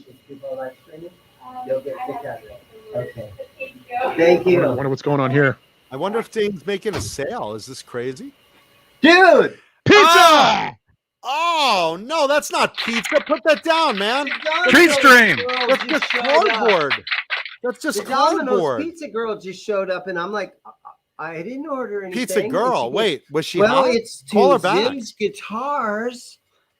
Did Someone somebody treat order a streamed them? pizza to you? Somebody treat streamed him. Yeah. Did somebody Nice. in the chat order that? Are you serious? Is someone trying to I'm torture serious, Dane? bro. Somebody just ordered me pizza. Very Are you cool. serious? Are you serious, dude? Who Are you ordered serious? that? Because when we were live Sunday night, was it Sunday night? I think somebody tried sending the pizza to me. I'm not kidding either. But that's It said not Domino's. pizza, Johnny. It's Domino's. It was That's not- Domino's. By the way, I got a Cardboard text. on it. I got a text about a pizza, and I'm like, "What?" Because I put my phone number on the screen. Uh-huh. Oh, here it is. I know who it is. Anyone in the audience? Who is it? Yeah, it's somebody in our audience. By the way, I would like Rico. Is it someone you want to give credit to, or someone? Rico B. B. It's Rico B. Oh, cool. Yeah. Thank you, Rico. That was very sweet of you, man. I want to point something out. Very Is it a cool. woman? Very cool. What? When the Domino's Thank you, girl. bro. I do look hungry, huh? I'm Seriously, starving, out a baby. little That bit was right awesome. Here. What did you get? Well, I don't know. I got some Diet Coke, Hey, cock. and we got a little pizza here. We got a I wanna little point- pizza right here. I want to point something Free- out. hey, it that says was brought free up. pizza on it. So That box freaking is not hot. false advertising. It There says you go. free pizza. You guys are gonna get so freaking hungry right now. I hate to be the Johnny guy. Island- I don't Island like Wonder- Domino's. I don't like Domino's either. Johnny Island Wonder wants to know, did those chubby escorts show up yet? He sent you something too. Nice. Brought up in the chat. I don't know why. I don't know why he did. But is it Matt Dillon or Mark Dillon? I'm sorry if I got it. Mark Dillon. Mark Dillon is our audience member. Mark Dillon brought up that Cream is the #1 super group. Cream wasn't a super group. Cream was a great group, but Cream were called Cream because they referred to themselves as being the best musicians in England at the time. They were the cream of the crop. But Cream wasn't a super group. Before Ginger the Ba- police. Connie Hamzy was also referred to as Cream because you are what you eat. But Ginger Baker was in Graham Bond's band, and that wasn't a big band at the time. Eric Clapton was the only star in Cream. Now Derek and the Dominoes, that was a supergroup. Domino's. Yeah, there it is. Their pizza chain is Oh, look very at that. successful. Derek right and the now. Dominoes was a supergroup. Blind Faith was a supergroup, but Cream was not a supergroup. Just to point that out. The Yardbirds really weren't the first supergroup. The Yardbirds were a band that gave birth to legendary players after the fact. But when they were together, guys like Clapton and Beck and Jimmy Page were not stars that got together in the Yardbirds. The Yardbirds made them stars. So it was just, they just had, the Yardbirds were in the 60s what London was in the 70s and 80s in LA, which was a place that everybody went and played to get their chops down and then moved on to be bigger stars. Is someone texting you, Dane? We don't mean to interrupt you. He I just muted. said thank you to Rico Oh, cool. for buying me a pizza, man. What Rico. a heck of a guy. Heck of a guy. Suave. Rico is a heck of a guy. He's a great guy. He is. And, We're lucky. We're lucky to have really great audience members. And Johnny, you still there? I'm here. Jesus Rapesme, I am not on the Eric Clapton train. I know people love Eric Clapton. I know he gets a lot of run as being as great as he is.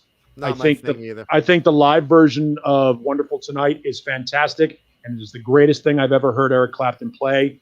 But I think other than the breakdown in Badge for Cream, I am not an Eric Clapton fan. I think Hendrix was better. I think Gilmore is better. I think Mark Knopfler is better. I think that Clapton was the right guy at the right time in the right band. But I don't see, and he's an asshole as a human being.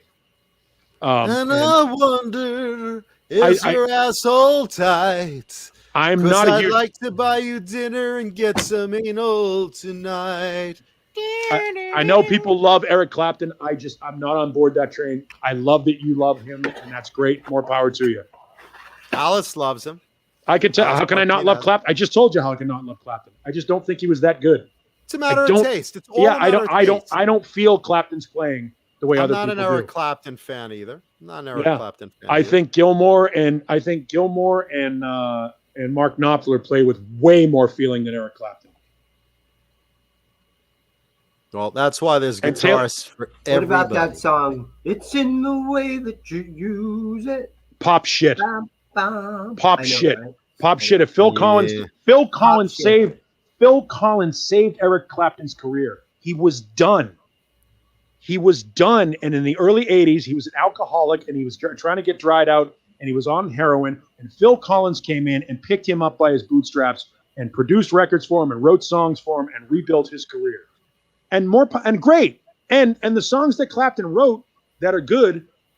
I mean, first of all, he doesn't even play the solo on his greatest song. His greatest song is Layla, and the solo is played by Duane Allman. He does now. To be fair, he does play the guitar in "While My Guitar Gently Weeps," Right. and that's a pretty kick-ass guitar And line. And I'll give credit where credit is due. And he stole George Harrison's girlfriend doing it. Yeah, he's an ass. I mean, there's no doubt about it. Eric Clapton's an asshole. He's a racist asshole. And if you look back at some of the old films, there's a great documentary on him. I respect him. I just don't feel his music at all, other than Wonderful Tonight and that breakdown in Badge right before the hook. I mean, that little flangey breakdown that he uses, that I think to me, that music moves me. But that's one passage in one song of an entire career. And I'm sorry. There's that argument that Jeff Beck would be just as huge or even bigger than Clapton if Jeff Beck would have been a vocalist, if he would have sang. Jeff Beck, he's a guitarist. I mean, Jeff Beck, Clapton's famous for his guitar playing. Yeah, Jeff Beck. He never would have been anything without his vocals. Yeah, you got to go back and listen to the first 3 Jeff Beck records, especially the ones with Rod Stewart on them. Fucking awesome. The 2 Jeff Beck albums with Rod Stewart are as good as anything that had came out in that era. They're as good as The Who and they're as good as Zeppelin. They're phenomenal records. But Jeff Beck is a notorious curmudgeon. He's notoriously difficult to work with. And he is a lot like Yngwie. He's one of those guys that's constantly going beyond where you would expect him to be. And he's arrogant about it. And he was one of the first guys, a lot like when we talk about Steve Howe and Ritchie Blackmore as being the first guys to weave neoclassical guitar into metal or hard rock and create that neoclassical shred genre. Jeff Beck was the guy that invented that jazz fusion guitar thing that Adrian Belew and Al Di Meola and some of those other guys do. Eric Johnson. Yngwie says Yngwie is way better than those guys. So Yngwie believes that. I'm thinking that. To answer also Hellstorm, you can't compare 38 Special and Great White. They're two very different bands. But 38, no, you know what? I see what he's saying there. 38 Special because 38 Special is kind of bluesy a little bit. No, but 38 Special had a moment of where 38 Special had a big run. Everything now, granted, it's all the same song. They're all the same song. It's such a different band. It's such a different band. They're not in the hair metal genre. Right. No. They're certainly not in that genre at all. Yeah. That's like saying, would you compare Journey to Winger? They're two very, very, very different bands. Yeah. And by the way, Journey, did you guys, in my opinion, here's what hurt Winger. Hurt Wiener? Kip Winger. You got to hurt Wiener? Instead of sitting there playing his bass and being heavy and this is rock and roll, he danced around like a ballerina in tights, spinning around, doing little dance moves. Instead of playing his bass, he would sing a line and then he'd spin around. Oh my gosh. I like the special effects of Beane. Thank you so much. He just played open E all the time. He did, man. And it was like, come on, dude, play your bass But Winger's We not don't want to see looking to dance moves out of you. Winger's looking to play his bass as just a thing to cover the bass lines. He's not trying to show off on bass. He's trying to show off as a singer. He's a good-looking singer in an era of glam metal. He's like one of the prettiest guys out there, and girls are dropping their panties at every show. He's not looking to impress, you guys by being Flea.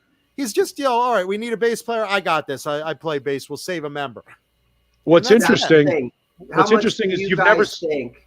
What do you guys really think that Beavis and Butthead had anything to do with Winger going down the tube? Them and Metallica. Yes, absolutely. 1,000%. MTV. Think about this. Yep. Beavis and Butthead was suddenly a hot show, and the fat, nerdy kid is the one wearing a Winger shirt. And your Winger, you're about to put out your best album ever. And between that and Metallica, arguably the most popular metal band in the thrash world easily, and at a peak with their Black album, they're throwing darts at your face. And I'll throw in one other thing. Kip posed for Playgirl, which did not help his legitimacy. Between those three things, absolutely, that sunk their battleship, because Reb is such an amazing guitarist. The new album, Pole, was a great album, but between all that shit at once, Winger was the first Nickelback. They were the first band that it was fashionable to beat the shit out of. It was just, and by the way, it's also a fair analogy because Winger and Nickelback, Winger wrote fantastic songs, great songs, and it became fashionable to shit on them. Nickelback does the same thing. They rock about the same way. They write ballads about the same way. They're very similar. It's just that Winger was so image heavy that image became fashionable to beat the shit out of, and it didn't work out for them. Winger is a much heavier, much more progressive metal band. Winger is closer to Sons of Apollo than they are Motley Crue, and that's a fact. Winger's musical compositions are way more complex than they've ever been exposed. But because good, by the way, you've never seen Kip Winger and Nancy McKeon from The Facts of Life in the same room. The same person? You decide. No. Paul, what was that? you take the good, you take the bad, you take them both, and now you have the facts of life. The facts of life. Oh yeah, no, the Winger was a way more musical band than they were ever given an opportunity to express. Great band, great guitar player, great rhythm section. Rod Morgenstern, fantastic drummer from the Dixie Dregs. The only dead weight in that band was Paul Taylor, but they needed to have somebody else in there to make it look like Cinderella. They were a decent cover tune they had. I think it's maybe their second album. They had a cover tune. It was like track 10 on the record. What was that cover they played? They did a cover on the first record. They did a cover Purple Haze. Yeah. See, I knew that. I didn't really care about that track, to be honest. I thought Winger wrote great songs, very melodic, very of the genre, very of the times, super underrated in my eyes. KXM Rock brings up Fiona Winger. You're sexting me. Great song. Look, I love Winger. To this day, I love Winger. Yeah, I can't find Winger 4 on CD. I look for it all the time. Thank you, Leo. They were a very, very good band, very, very proggy, very, very musical. But yeah, it didn't help that Kip was phenomenally good looking, and that it was fashionable to shit all over them. Yeah, and seeing him in Playgirl with Winger's Wanger hanging out. You did? Yeah, he did Playgirl. You saw that? I absolutely did. I saw Winger's Wanger. Not a pretty sight. Not something I was happy about. To make it fair, I wasn't happy seeing Madonna in Playboy either because she's hairy. It was the armpits and that's what killed everywhere, man, everywhere. I had my pants down, Vaseline hand ready. I got tissues. I'm ready to go. I open up the magazine. I see someone looks like my father. I'm like, oh. You rubbed one out anyway, though. Yeah, of course, because it was there. Those pictures are from years before. What am I supposed to do with a handful of Vaseline, huh? Right. Why waste it? I know. I know. Waste not, want not. And thank you. I'm glad you guys like my Edna Garrett imitation. Girls, girls. Girls. I would rather hear Edna. Natalie, what happened? Oh, Mrs. Garrett, someone almost raped me. No, they didn't. Look at you. I would much rather hear Edna Garrett sing "Girls, Girls, Girls" than Vince Neil. Girls, girls, girls. At least she'd be in the key. dollhouse in Fort Lauderdale. Girls, girls, girls. Yeah, she actually hits the notes better than Vince. Now I'm thinking about it. So stupid. Yeah, I love how you're on Facts of Life. There's like 10 girls in your ensemble cast. Then next season they're like, we're picking 4 of you, and the rest are all gone. Fuck. Yeah, but they that cut said, some of the cutest chicks. Kim Fields grew up to be smoking hot. Totally right. Ridiculously hot. And I saw her in person. She's even prettier in person. Oh yeah, no, she's radiant and really, really stacked. pretty girl. Oh God, she's got stacked jugs. to the bejesus. No, she super hot. She grew up to be the hottest of the Facts of Life girls. I was working at Haagen-Dazs, and she came in kind of like a low-cut shirt, and I recognized her. I was like, "Oh, you're Tootie," and she's like, "Shh," right? So she's like, "I'll have 2 scoops of blah blah," and all I'm thinking is, I just want to ladle some ice cream down into her jugs and pour some hot caramel and add my own whipped cream and nuts. John, you made it weird. I actually used to have you a should have been there. girlfriend, It was weird. I had a girlfriend, and she actually called her vagina Tootie. For real, she called it Tootie. What, the front part? Wait, Johnny, what other part is there? Tootie fruity, nice booty. The other part, the tooties. My Tootie. What's going on? Oh man, so ridiculous. Well, it's 8:00, so. And shout out to my buddy Tom. Johnny, what are we doing tonight? Are we going to 9? Are we going to 8:30? What are we doing? 8:00. Yeah, I know, right? How long is Zim's open tonight? You have 30. He closed 2 hours ago. So He's got plenty of pizza to eat. He's got. I'm going to bail out when Paul bails out. I'm bailing out now. He's I gotta leaving now. do another thing with I want you to stay for the Gene Simmons story. There's a great Gene story. Well, is this the Gene Simmons David Lee Roth story? We've already beat the shit out of this story. Well, hold on. There's actually a new Gene Simmons story. Gene Simmons has secretly been doodling. Yeah, he's been painting. Did you know that? I knew this. You know? Yes. Well, he got the idea from Dave. It'll be. Yeah, I was going to say it'd be interesting. Paul or Dave or it'd be interesting. It'd be interesting. I think it's very funny that the week after Gene Simmons takes shots at David Lee Roth, who's been releasing his art for the better part of a year or two, that all of a sudden Gene's like, I'm also an artist. Really? Huh. I don't want to think of fat bloated Gene Simmons drawing paint. I want to think of the demon spitting fire. How's that feel? Sting a little bit, Gene? Sting a little bit? Well, Gene is so into this new artwork. He says during the pandemic, he took a lot of time to be alone, and it relaxes him, doing everything from doodles to paintings to sculpture.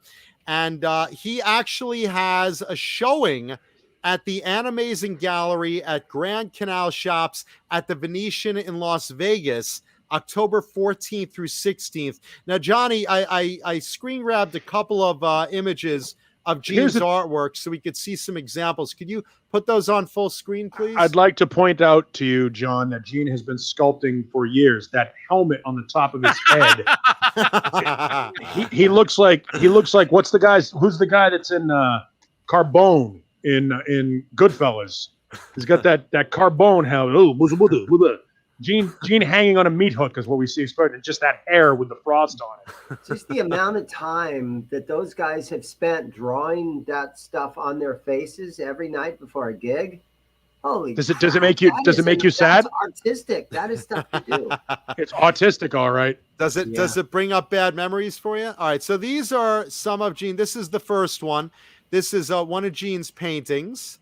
This will be available. This is called "I shook my face over a piece of paper when spitting blood on stage."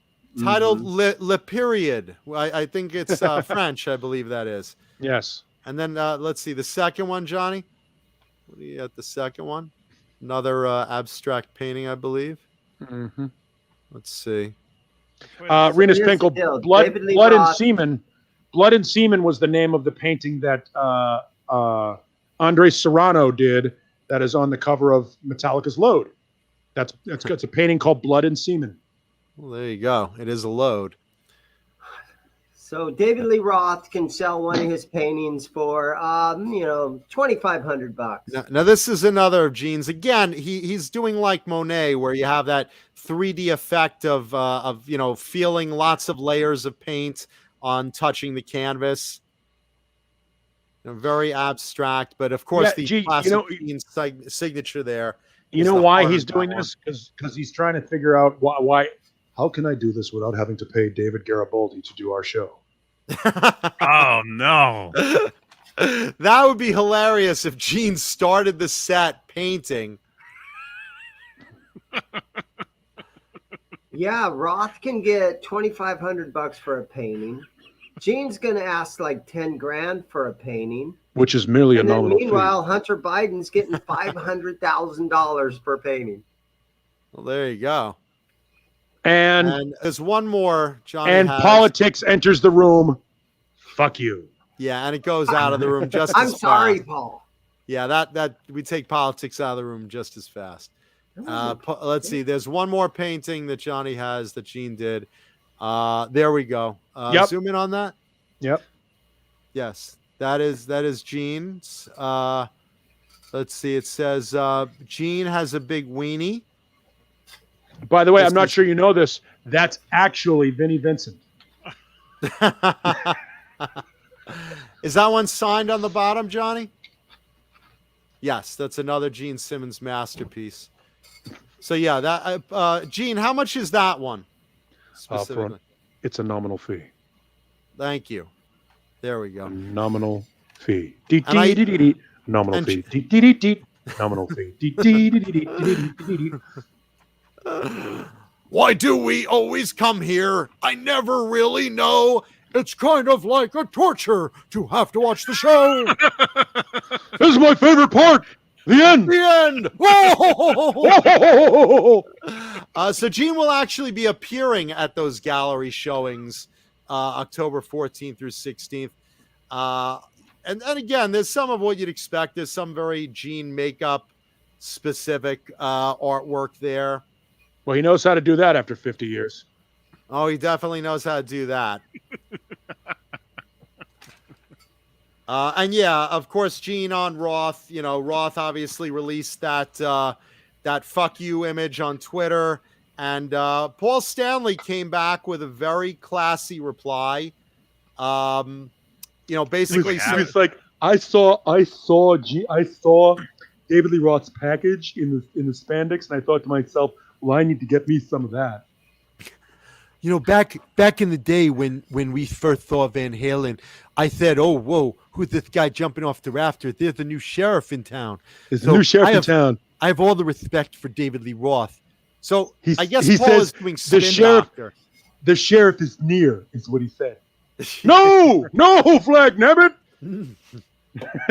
Dag nabbit, no! The sheriff isn't. Vinnie Vincent is a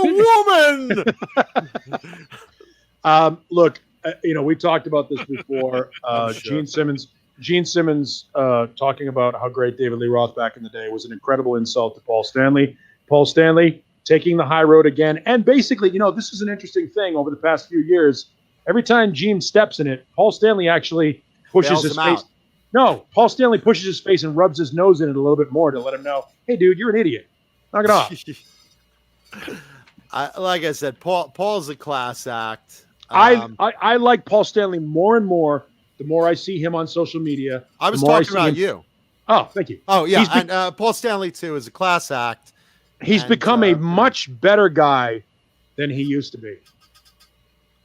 Well, again, with age comes a mellowing, and Gene obviously his mouth sometimes gets him into trouble. But look, we love Gene, we do.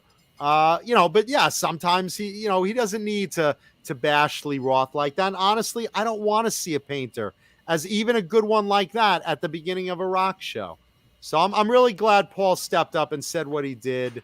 Paul Stanley's a class act, and look, he like David Shea Gomery says, Paul grew up. Why when I say Paul grew up, are you focusing on Dane Zimmerman?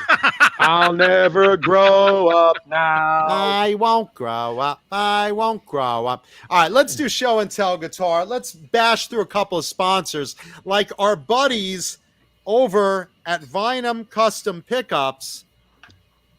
Vinum Custom Pickups, the best custom pickups out there. Recently sent pickups to Johnny and Paul, or working on pickups. Going for Johnny to. and Paul. Going they to. haven't come through, but they're on the way. And I, of course, have already Vinum Custom Pickups. Vinum Custom Pickups, maker of the Mancuda Custom. There we go. And I am very excited to see what Johnny and Paulie get, because that's really great that our sponsors stand by us. So check out Vinum Custom Pickups. Hand wound, they will make your tone amazing. If you have a guitar you're tired of playing and want to liven it up, go to Vinum Custom Pickups and check out what they can do for your guitar. Or trade it in to Zim's Guitars. Nah, go and get the Vinum Custom Pickup, but we of course love Zim's Guitars in Arizona with a brand new showroom. Show us the showroom. Show us the showroom. Just take a look there. If you're in Arizona, you want to go visit Dane Zimmerman. Check it out, because he doesn't ship. So if you want one of those cool guitars on the wall, you have to pick it up in person. Yeah, you can buy it and walk out right now. He's like Reverb, local pickup only. Local pickup only. But look at that selection. And he's got amps. He's got a whole bunch of stuff, supplies. If you're in Arizona, check out Zim's Guitars. The cool thing about that shop is some of those guitars have all 6 strings on them. And some have been in Paul's hands. Yes. That's right. I used to own that bass over there next to the blue one. See the blue one on the wall? Right next to it. The blue one on the wall. There's a black and white one. Looks like a Fender Precision. Then there's a blue one right next to it. That Ibanez next to it, that brown one, was mine. It's a Soundgear SR 500, I believe, with Bartolini's, active Bartolini's in it. That was my bass. What's that Tiger bass? That one that's over in the corner. That's not a bass. That's a 6-string. It's a BC Rich. How much is that one? It's a lot. Dane doesn't sell any of his BC Riches anymore. Yeah, when I say stop by Dane's shop and visit the guitars, that doesn't mean you'll be able to go home with one. Yes, you just visit. Dane's shop is like it's the peep show of music stores. You can go in and throw money down, but you can't leave with anybody. Yeah, they're not really interested in you taking them home, much like the strippers. So, Also, if you want to liven up your guitar, why don't you hot rod your guitar with the true pros over at FU Tone? Go to futone.com and check out what FU Tone has for your guitar. They have bridges, they have noiseless springs, titanium parts. You want some titanium saddles? You want some big blocks? Let me tell you something. And this is a really shout out to Adam Reaver, the owner of FU Tone. Adam contacted us after last week's show, both myself, Johnny, and Paulie. And Adam is going to That's 3. Well, all three of us. Thank you. I consider us a couple, Paulie. Us and Johnny, of course. And Adam. Well, we all share a penis. Adam reached out to us and said, "I'm going to make your guitars better." He is going to FU Tone one guitar from each of us. I have picked out a BC Rich Gunslinger. Paulie, you've picked out what, an Ibanez? A Gem 505. And Johnny, what have you picked out for FU Tone to beef up? Probably my Kramer. Okay, and we're gonna get beautiful big brass blocks to get some sustain, and all these hot rod items you can get at fu-tone.com, and they have, of course, tools and whatnot, and everything you need to hot rod your guitar. So between FU Tone and Vinum Pickups, what else do you need? I ask you. Well, maybe you need a kill switch. Love this segue. Just like you'd get a Tessie switch, because Tessie switch makes the best kill switches on the market. Check out Tessie Switch, when you want a professional level kill switch to play on your guitar. Tessie Switch has all sorts of custom switches, different sizes. I'm not talking those cheap ones you slap a few times and the spring pops it across the room. I'm talking professional grade kill switches. Tessie Switch, those are the ones you want. Go to Tessie Switch's website. And what are you going to play your guitar with? Why, you're going to use a Swiss pick, the greatest gripping guitar picks out there. Check out Swiss Picks. You will not regret it. Once you play one of these bad boys and feel the grip in your fingers, especially on the Jason Becker Blue Cheese edition, helping out a Swiss pick. helping out our buddy Jason Becker. Talk about Jason Becker and who's bashing this boy. There we go. Swiss Picks, awesome. What is that? Check out Swiss Picks for the best gripping guitar pick you can get. Swiss Picks. And once you're done playing, you've probably worked up an appetite. I'll bet you're hungry enough for some delicious one job, Johnny. Colonel's Gourmet Popping Corn and more, because Colonel's is the most delicious. In my Long Island accent, your Long Island accent came out because with a W, because Colonel's Gourmet Popping Corn and more, the most delicious gourmet popcorn you have ever tried. What a great gift for a friend. Send over a box of Colonel's. Why send Dana a damn thing of Domino's when you could have sent them a box of Colonel's Gourmet Popping Corn, just like John Biel's enjoying there? I can't wait till Mancuda gets his late night show live from Ronkonkoma. It's John Mancuda. Live from Ronkonkoma. The pride of Baldwin. Hopog's greatest son. Colonel's Gourmet Popping Corn and more. And when you mention Johnny Beane or Jay Hannon, they give you bigger portions. They send larger bags of delicious chocolate or nuts or candy or their best famous popcorn to your house. When you mention Johnny Beane or Jay Hannon, get more for your money at Colonel's Gourmet Popcorn or more. And of course, wash it down with delicious Bang energy drink, just like Connie Hamzy did every time she sucked a dick. Bang energy drink, delicious, yummy. Bang energy drink, wake you up. Somebody buy more Colonels. It's like listening to Eddie Trunk over here with the fucking promotion. Sure Jesus Christ. Now that we have hit our sponsor. Dane closed and left. It's like, fuck you guys, I'm out of here. Very nice. Okay, it is time for Show and Tell Guitar. And I said tonight's guitar is a celebrity guitar that this week I will not drop. So I'm making a point of that. Yeah. Mark Kendall. Mark Kendall. Mark Kendall. It's Mark Kendall just because it's a celebrity. Because you've been swinging from his nuts for 2.5 hours. Let me tell you something about Mark Kendall. I love Mark Kendall. Here's the thing. I don't know if you know this, John, but I lost a friend in the Station nightclub fire. I do in know Rhode Island. Right. So my friend Mike Gonzalez, who was Dr. Metal at 94 HJY, may he rest in peace. I was really mad at Great White for a long time. And not their fault. No, I understand that, but right, wrong, or indifferent, I was mad at them because they didn't need pyro in a club. I know it wasn't their fault, but in the end, in my opinion, you didn't need pyro in a fucking club that small.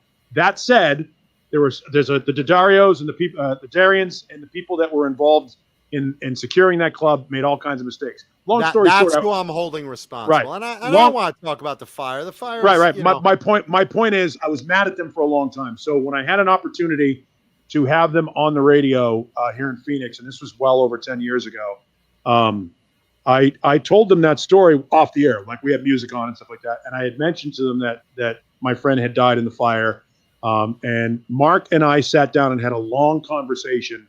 And I walked away from that with a newfound respect and really genuine affection for Mark Kendall. And I wish him and his band nothing but the best success and recovery, because if you think I'm upset that my friend died in that fire, or people, our friend, you can't imagine what it's like to be Mark Kendall and live with that shame and guilt and he's been living with it for a long time, and he carries it with him, and he remembers it, and he is infinitely apologetic and feels remorse for that night.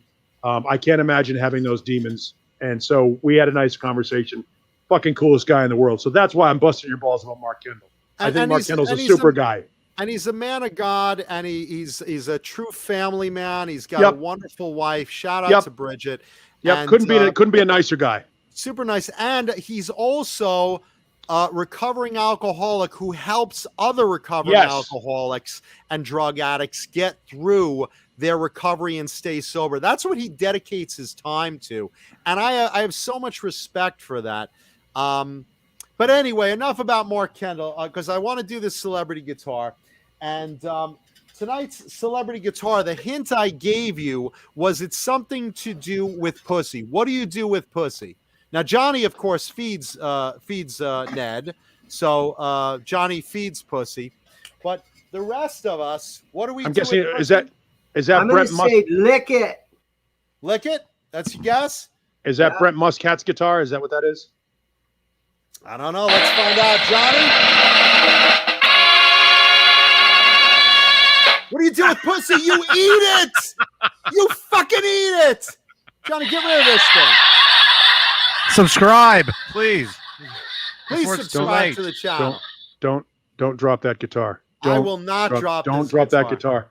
And for those that don't know, this is Mark Kendall's guitar. Fuck yeah! No shit. Signed by the entire band of Great White at the time. Yeah. And I brought this out. I brought this out specifically because it was built by hand by Buddy Blaze, who again was a great friend of Mark. And Buddy, we wish you rest in peace. So that is why I brought this guitar specifically out, because it was built by Buddy. And this is a tribute to Buddy Blaze. And of course, you know, we always have nice things to say about Mark and Great White. This is a great one. So this graphic, this is a Klein graphic, or I'm sorry, is this a Knapp graphic? I don't think it's a Klein. This one is a Knapp graphic. This is a Knapp graphic made for Mark. Specifically, it's a shark eating a girl in a bikini.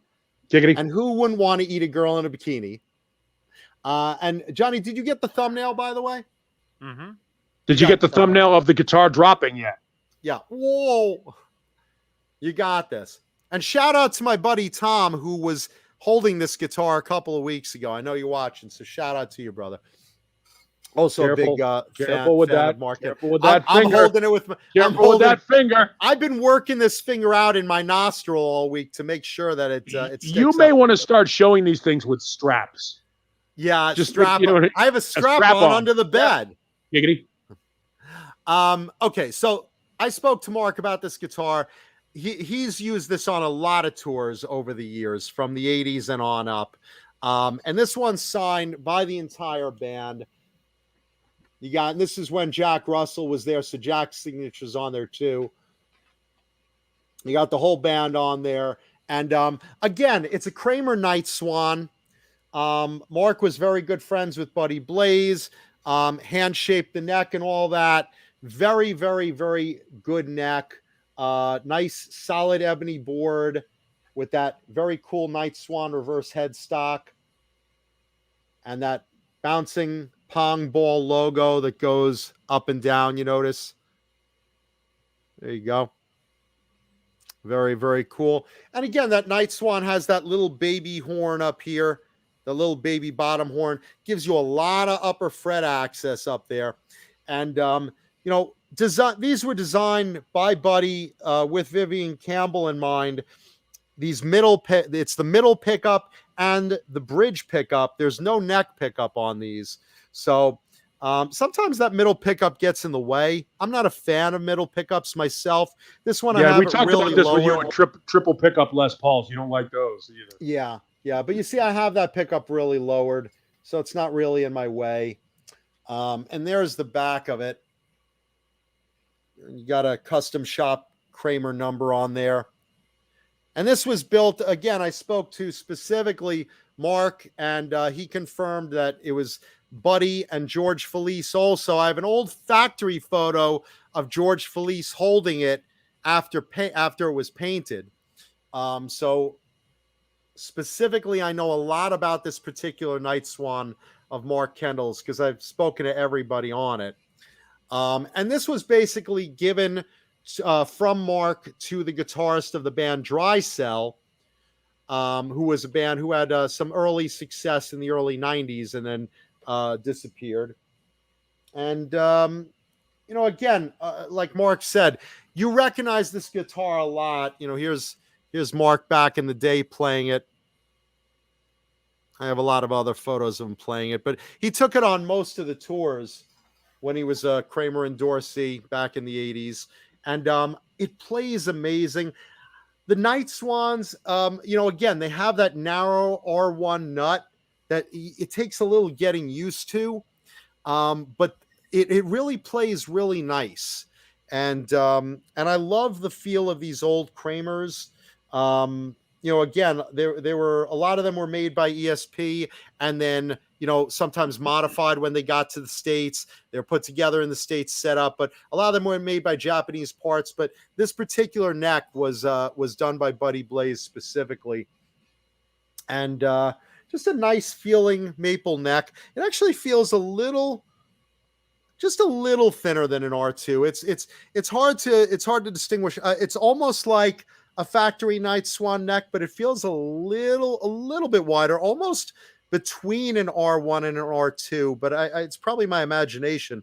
But I have Mark Brown's Trickster Night Swan, and that feels a little thinner than this. So I'm thinking that Buddy working the neck specifically might have accounted for that variation in feel.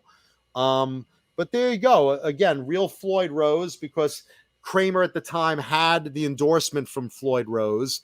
If you wanted one on a Jackson or Charvel or BC Rich, you had to bring them a Floyd Rose and they would quietly install it from you. But from the factory, Kramer, and thanks to Eddie Van Halen, had that deal with real Floyd Roses. And you basically have one booster, one volume, just the way I like it. I'm sorry, not a booster, a pickup selector, and one volume. And just all business, which I really dig. Nice feel, not a heavy guitar, probably in the nice 6-pound range. And I love the reverse headstock on the Night Swans. I just love the look of that. So there you go. Mark Kendall's Kramer Night Swan, built by Buddy Blaze as a tribute to Buddy today. And we've been talking about Mark all day. So eat it. Eat that pussy.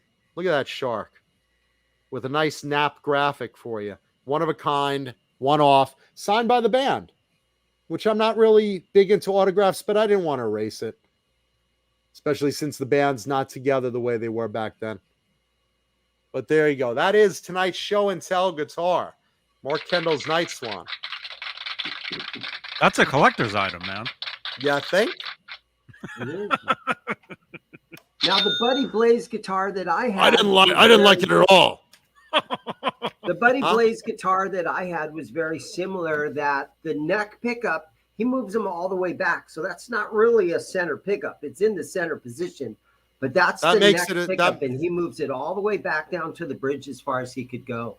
But that's what it is. It makes it a center pickup because you're right. He is taking a neck pickup and putting it in that middle position. Mm-hmm. Same thing on this Beane guitar that I had. And of course, as you know, Buddy designed that Dean from Hell that Dimebag used. So right. Dean, I saw that guitar. It was on display at NAMM at the Dean booth. That was on display at NAMM. Absolutely, I remember seeing that. I have photos of it. Amazing. All right, my friends. Well, thank you for having me. Thank you for being on here, Dane. I've been in the shop for 9.5 hours, sitting here in the shop. So, and how many customers did you let in? I've had some good customers lately. It's been really good. I have no complaints. See, I wear your shirt all the time, man. Thank you so much. I mean, I never leave the house, but no, I'm kidding.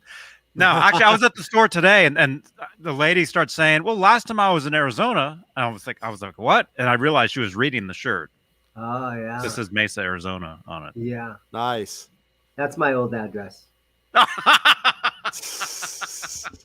Johnny's promoting an empty parking lot Useless. right now. Yeah. I'm only a mile up the street. But guys, thank you so much. Why don't you Love give your guys. address You guys are while you're awesome. on while you're giving the My new address is 1305 West Guadalupe, Mesa, Arizona, on the corner of Alma School in Guadalupe. So if you're in Arizona, we have a lot of viewers from Arizona, check out Zim's Guitars. Pop in and say hi. Play a couple of guitars. You're on the same street. You're just like a few blocks down, right? One mile down the street. I'm at the next intersection. Ah. And a much bigger showroom than previously. Thank you, guys. Thank you, Dan. See you next time. See you, Hasta la man. vista, baby. Yeah, so Johnny, I'm very excited for our newly set up FU Tone guitars. Thanks to FU Tone. So I'm very excited about that. I'm not sure what pickup I'm going to put in it yet because I have this set of Mancuda Customs waiting for a different guitar from Vinum. I was thinking, should I just take one of my set, break up the set? But then I'm like, I don't want to break up the set because they look really great. So we'll see. I haven't decided what pickup I'm going to put in it yet, but I know that it's going to be a cool guitar because FU Tone guitars just sound so much better. They play so much better. I can't wait to get that tone into my gunsling. I'm really looking forward to it. So shout out. Thank you, Adam Reaver. And of course, thank you, Vinum Custom Pickups. So, oh yeah. So there you go. So hope you guys like today's show and tell guitar. Since we're talking about Mark Kendall a lot, very That's cool. a cool guitar, man. That's a great guitar. And I remember seeing this on one of their early tours. I love when I get a guitar that I've seen on stage that makes an impression of me and an impression on me. And I love graphics. Obviously, the eat pussy joke with the bikini girl and the shark. It just screams 80s, which I just fucking love. Just love that. So there you go. Mark Kendall's Buddy Blaze Night Swan. Rest in peace, Buddy. Yes. And let's see what else we got to bust out. So let's see. Rest in peace, Buddy. Rest in peace, Jerry. Rest in peace, Connie Hamzy, and of course, rest in peace, the great Charlie Watts of the Rolling Stones. We talked about. Let's look at what time do we want to go to today, Johnny? I can do a few more. Okay, so let's look at two Les Pauls particularly. Let's look at one that's being asked for too much money and one that will probably go for insane money. Let's start with looking at the Jerry Cantrell edition of the Les Paul that is just being released. Jerry Cantrell of Alice in Chains. They're finally giving him his own edition of Les Paul. That's Cantrell, Johnny. I heard about that. They're giving him his own edition of Les Paul, and it's it's a nice blood red Les Paul, and that's nice and all. Guess what the asking price on this fucking Cantrell edition Les Paul is, and this is really what knocks my socks off here. Let's see. Show a picture of it, and then I want guesses from the audience. Now, if you already know how much it's going to cost, please don't shout it out. If you already definitely know. But if you want to take a guess, I want to hear what you would guess this Jerry Cantrell Les Paul edition should be going for. Because I think they're nuts. This article that I'm pulling up here, I just saw how much it's going for, but it's in a different currency, and so I really can't tell. Okay. The site that I'm looking at here, that's fine. I know the answer already, so I don't want to show the answer, but I want to show the guitar. How do I do this? So I have guesses in the audience. Let's show the guitar first. Here we go. Okay, take a look at this. Jerry Cantrell of Alice in Chains. Zoom in on the guitar. So it's, it's a blood red Les Paul. Nice looking guitar.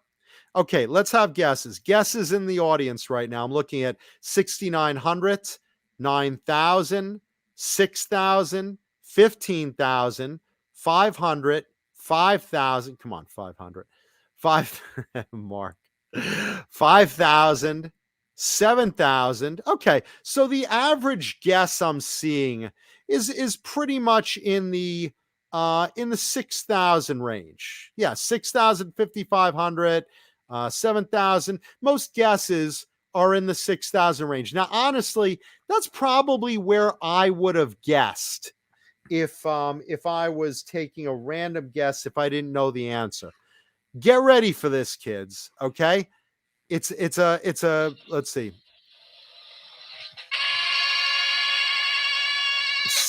$16,000. Oh my gosh! Are you kidding? Dan Evange says it's a custom, not a Les Paul. It's a custom. What the fuck? $16,000 for that. for just an off for But just Jerry a Cantrell of for Alice in Chains. production for production guitar, not played by, not No, regular production guitar, but an edition. That's insane. Even the Slash ones, who's really like a bigger name by far, especially associated with fucking with Gibson. $16,000. But Cantrell's main guitar for all those years wasn't a Les Paul. I don't give a shit if it was a Les Paul. I don't give a shit if he dug up Les Paul and made it out of his bones. Oh my god. $16,000. That's fucked. That's so fucked. But you're gonna have one. No fucking way am I gonna have that one. They can suck my dickish. No way. Jay wants to know, is it made out of Chinese ancient oak? That's insane. He's not, Keith Campbell says he's not even known for playing that guitar. That's what I'm saying. His main guitar was a GNL. His main guitar was John Biel. What was his main guitar? A GNL. You have one, right? Don't you have one of that style that he's known for? With John the Kaler, or me? You with the Kaler? I don't have a Kaler Les Paul. No, the GNL that Cantrell is known for. I don't own a GNL.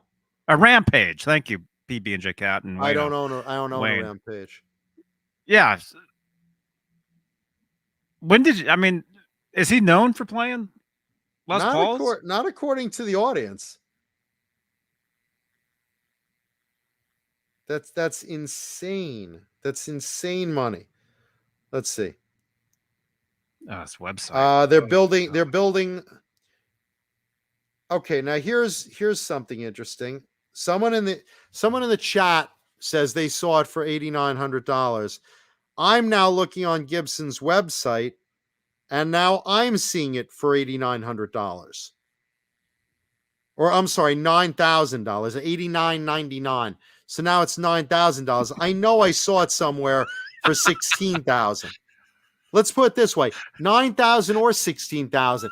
It's a nutty fucking number. It's a nutty fucking number. 100 guitars they're making. That's insane. That's insane. Now, hold on a second. Well, if there's only 100 of them, I mean, it's priceless. I don't give a shit.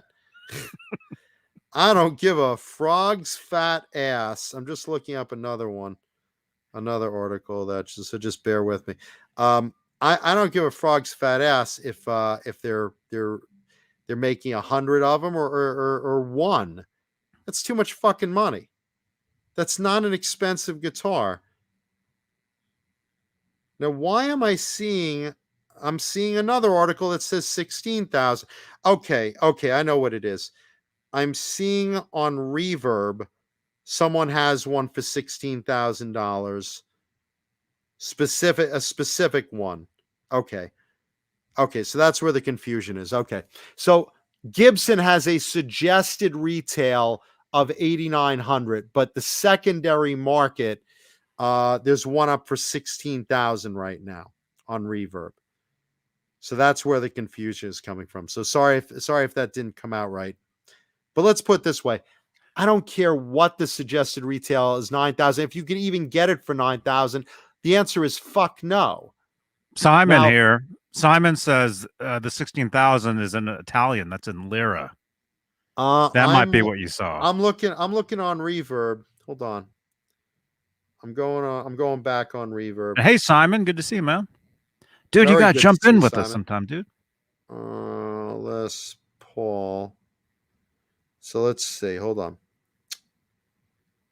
Okay. No.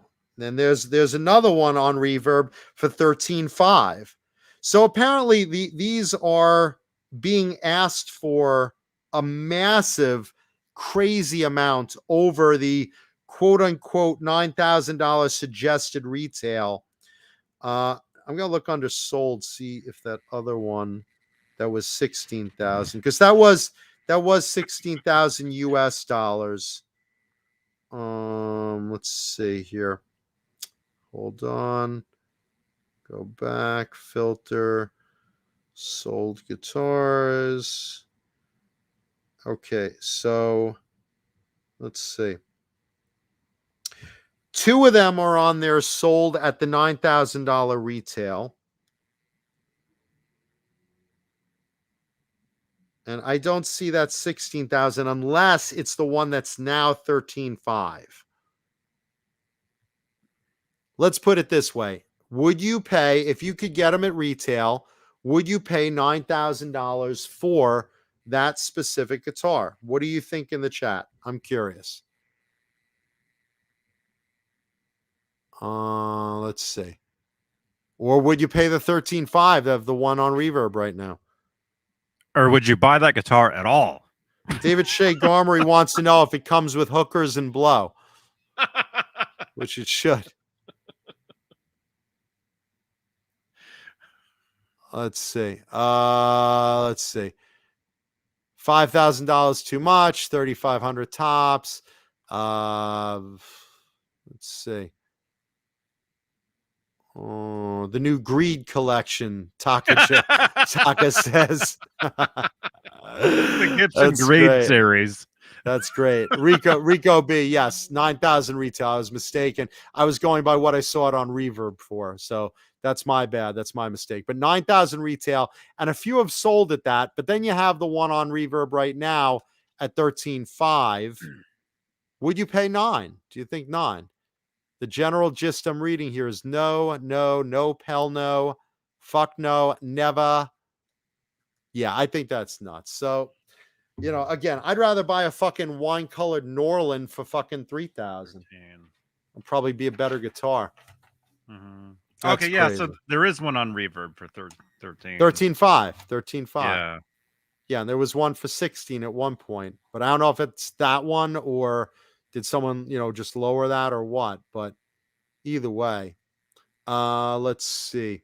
Let's also look at the Les Paul that deserves the highest price in the world.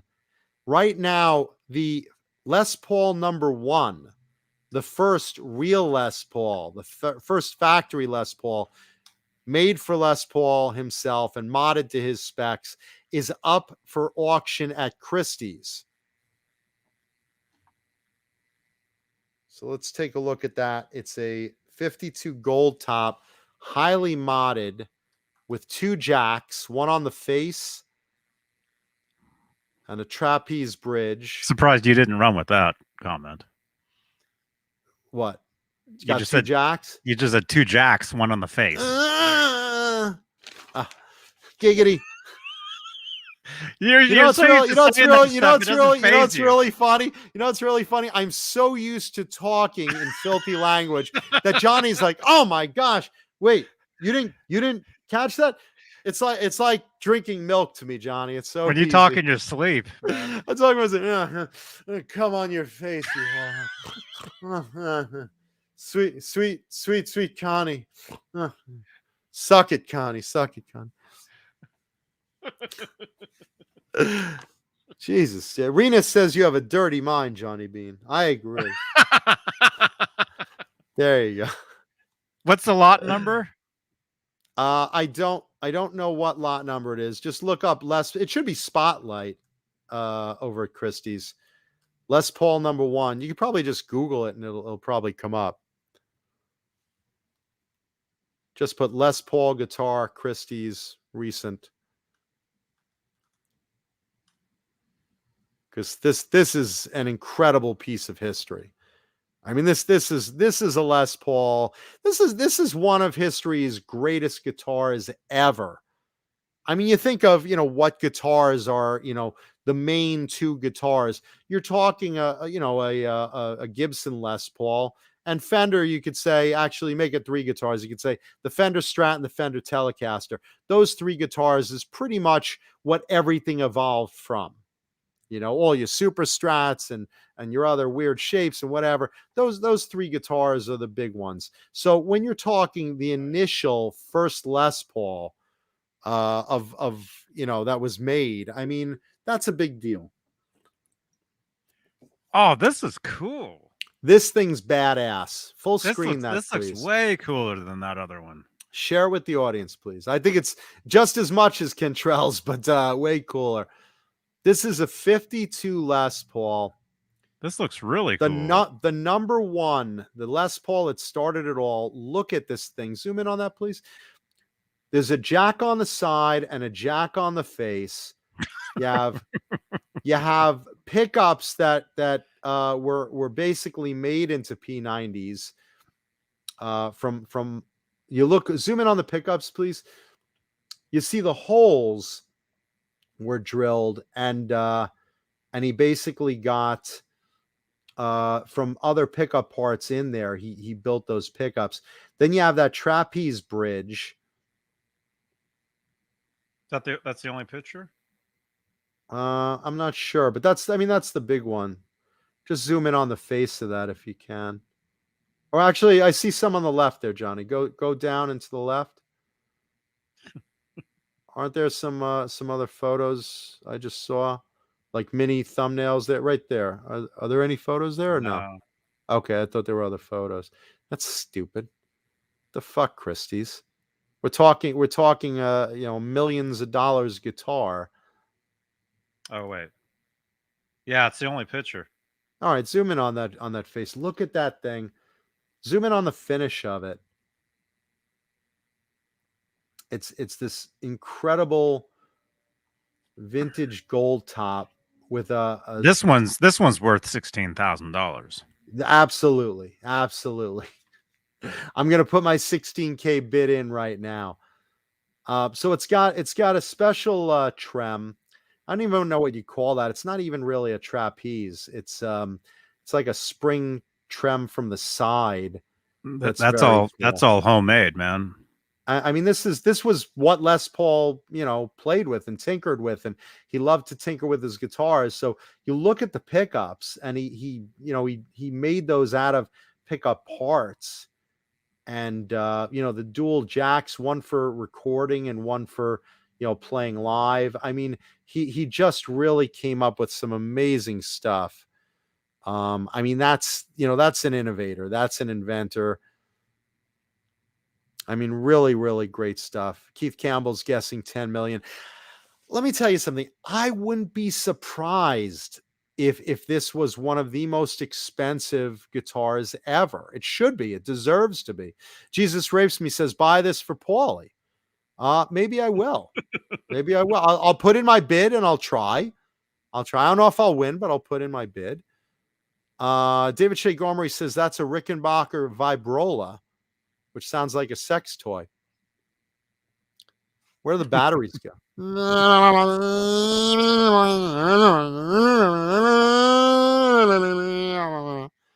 Make sure that Vibrola hits the clit. Yeah, and those P90s again, they're tinkered with, they're handmade. Just really, really one of the most incredible pictures of a guitar in history. You really can't get better than that. I mean, sure, the first Fender Strat would be right there. What do I think it would go for? Gaming with wants to know. I'm gonna say a minimum of 5 million. I'm gonna say a minimum. Um, I would not be surprised if that went for 10 million. I would not be surprised. Definitely nothing belongs in a museum more than that. I mean, good God. I mean, it's really, yeah. And it's, separate from the log because, the log, I get it. It was Les Paul's, solid body, toy there. But, this is the real deal. This is the real first Les Paul, owned by the master and modified by the master. And it's in really good shape. It's got just enough beautiful mojo on that to fucking give me a boner through my pants right now, just bursting out, because I know you all want to know that. But I wouldn't be surprised to see it go for 10 million. And I'm sure it's going to be like, one of the usual suspects. It's going to be, either the guy that owns the Colts football team or Joe Bonamessa, maybe. If Kirk Hammett really wants to go for something, I don't think it'll be that, but I wouldn't be surprised. I think, let's see, Gaming With says, you think it won't get to 7 figures? Come on. The first Les Paul won't break $1 million? Bullshit. I'll take a piece of that bet any day of the week. So there you go. Very, very historic auction going up at Christie's. I'm dying to see the battle on this. Jesus Rapes Me says that won't sell. Eric Clapton tried to sell his 60 Strat. It didn't sell. I don't care about Eric Clapton. This is the first fucking Les Paul. It's the first Les Paul. It's the most important, arguably one of the most important, if not the most important guitar out there. I mean, that's as good as it gets, boys and girls. That's really, really history. That deserves to be in the Smithsonian or in Joe Bonamessa's hands. But either way, Or I'm Nelson. dying to see, or yes, I'm dying to see what, or Paulie, if I can win it for him. I wish I had the money to do that. Nelson, when you get it, make sure that Nelson, you got to spell break right first before send you us can a actually postcard. do it. When you spell break, BREAK, then you'll have the ability to go for. I think AI Gaming. I think way over $1 million or 1.5. It's just it's too little. Let's put it this way. If a 59 burst can break $500,000, this is the first one. I mean, I know it's not a burst, it's a gold top, but it was the first. It's the most important one. David Shea Gomery, Joe Bonamessa is heavily rumored to end up being the buyer for this. We'll see. I see a few usual suspects that bid on history guitars like that. I would not be surprised if Bonamessa wound up with it. Hellstorm thinks it'll go for 20 million. I don't know. This is the thing. It's such a wild card. Could it go for 2 million? Sure, it could. Could it go for 10 million? Sure, it could. Could it go for more? Could it go for less? I don't see it going for less. I could see it possibly getting into a dick swinging match between, guys that have a lot of money to burn and a lot of love for Les Pauls. And that's a number of guys. I mean, look, this is as important historic wise that you can get. And Christie's is a big auction house. They put it at the right place. So I'm dying to see what it goes for. And there you go. That's the Les Paul. Moving on, let's look at the Van Halen camp. A few things there. Let's start with Wolfie and fans lately. There's been a lot of back and forth between Wolfgang and the public. And I've got my thoughts on it. I'm going to say here. For starters, a lot of body shaming on Wolfie, people saying, you know, Wolfie's so fat, he's so fat, he's so fat, he's so fat. Listen, the guy lost his father. Okay. We all gained weight during the pandemic, during the shutdowns. You know, we all gained that 15, 20 pounds, whatever. He lost his father, and he's going through a lot of stuff in a lot of ways. I don't blame the guy. And he's got some of his mother's build. You know, Val also gets heavy. She has that build. That's just genetics. And Wolfie's going to be like that. But look, his body type doesn't matter how the guy plays and what a musician he is. You know, I didn't see people bashing on Meatloaf or Ozzy Osbourne or whatever. I mean, look, give Wolfgang some slack. Leave the guy alone for that. And on top of that, the other thing is, you know, Wolfie's had exchanges. Everyone and their mother is saying, hey, it's time for Van Halen tribute. It's time for Van Halen tribute. You know, you've proven you could stand on your own musically. It's time to, you know, start, you know, doing some Van Halen tributes to your dad. And look, we love Eddie Van Halen. We miss Eddie Van Halen. We'll never get over Eddie Van Halen. We really won't. I get that. But Wolfie had an exchange with a fan lately, and the fan said, hey, look, you've proven you could stand on your own. Now it's time to give tributes to your father. And Wolfie, snapped back at him a little bit harsh, but I'm sure he's asked this every day. And he said, look, my being alive and playing music, that's a tribute to my father. I'm not going to go out there, and this is the quote, I'm not fucking playing Panama for you guys. I'm just not, you know? And look, I'm not holding against Wolfie that his response was a snap back, because he's probably getting asked this all the time. And again, it's his father. It's not us as fans just saying, hey, we love it, we need a tribute, blah, blah, blah, blah, blah. Mm-hmm. You know, he doesn't need to give an excuse. He gave a beautiful tribute song and video to his dad on his own album. He's not Eddie. He's not trying to be Eddie, and he doesn't want to be Eddie. He wants to be his own man and give tribute in his own way and walk his own path. And that's what Eddie loved about him. We have to look at that and respect that is what Eddie loved about him, is that Wolfie was carving his own way in the world. And Mm-hmm. and it's a catch-22, and Wolfgang put it best. He's like, if I play in Van Halen and play in Van Halen songs, then the audience goes, oh, that guy's a spoiled brat. He's riding his dad's coattails, playing Van Halen songs.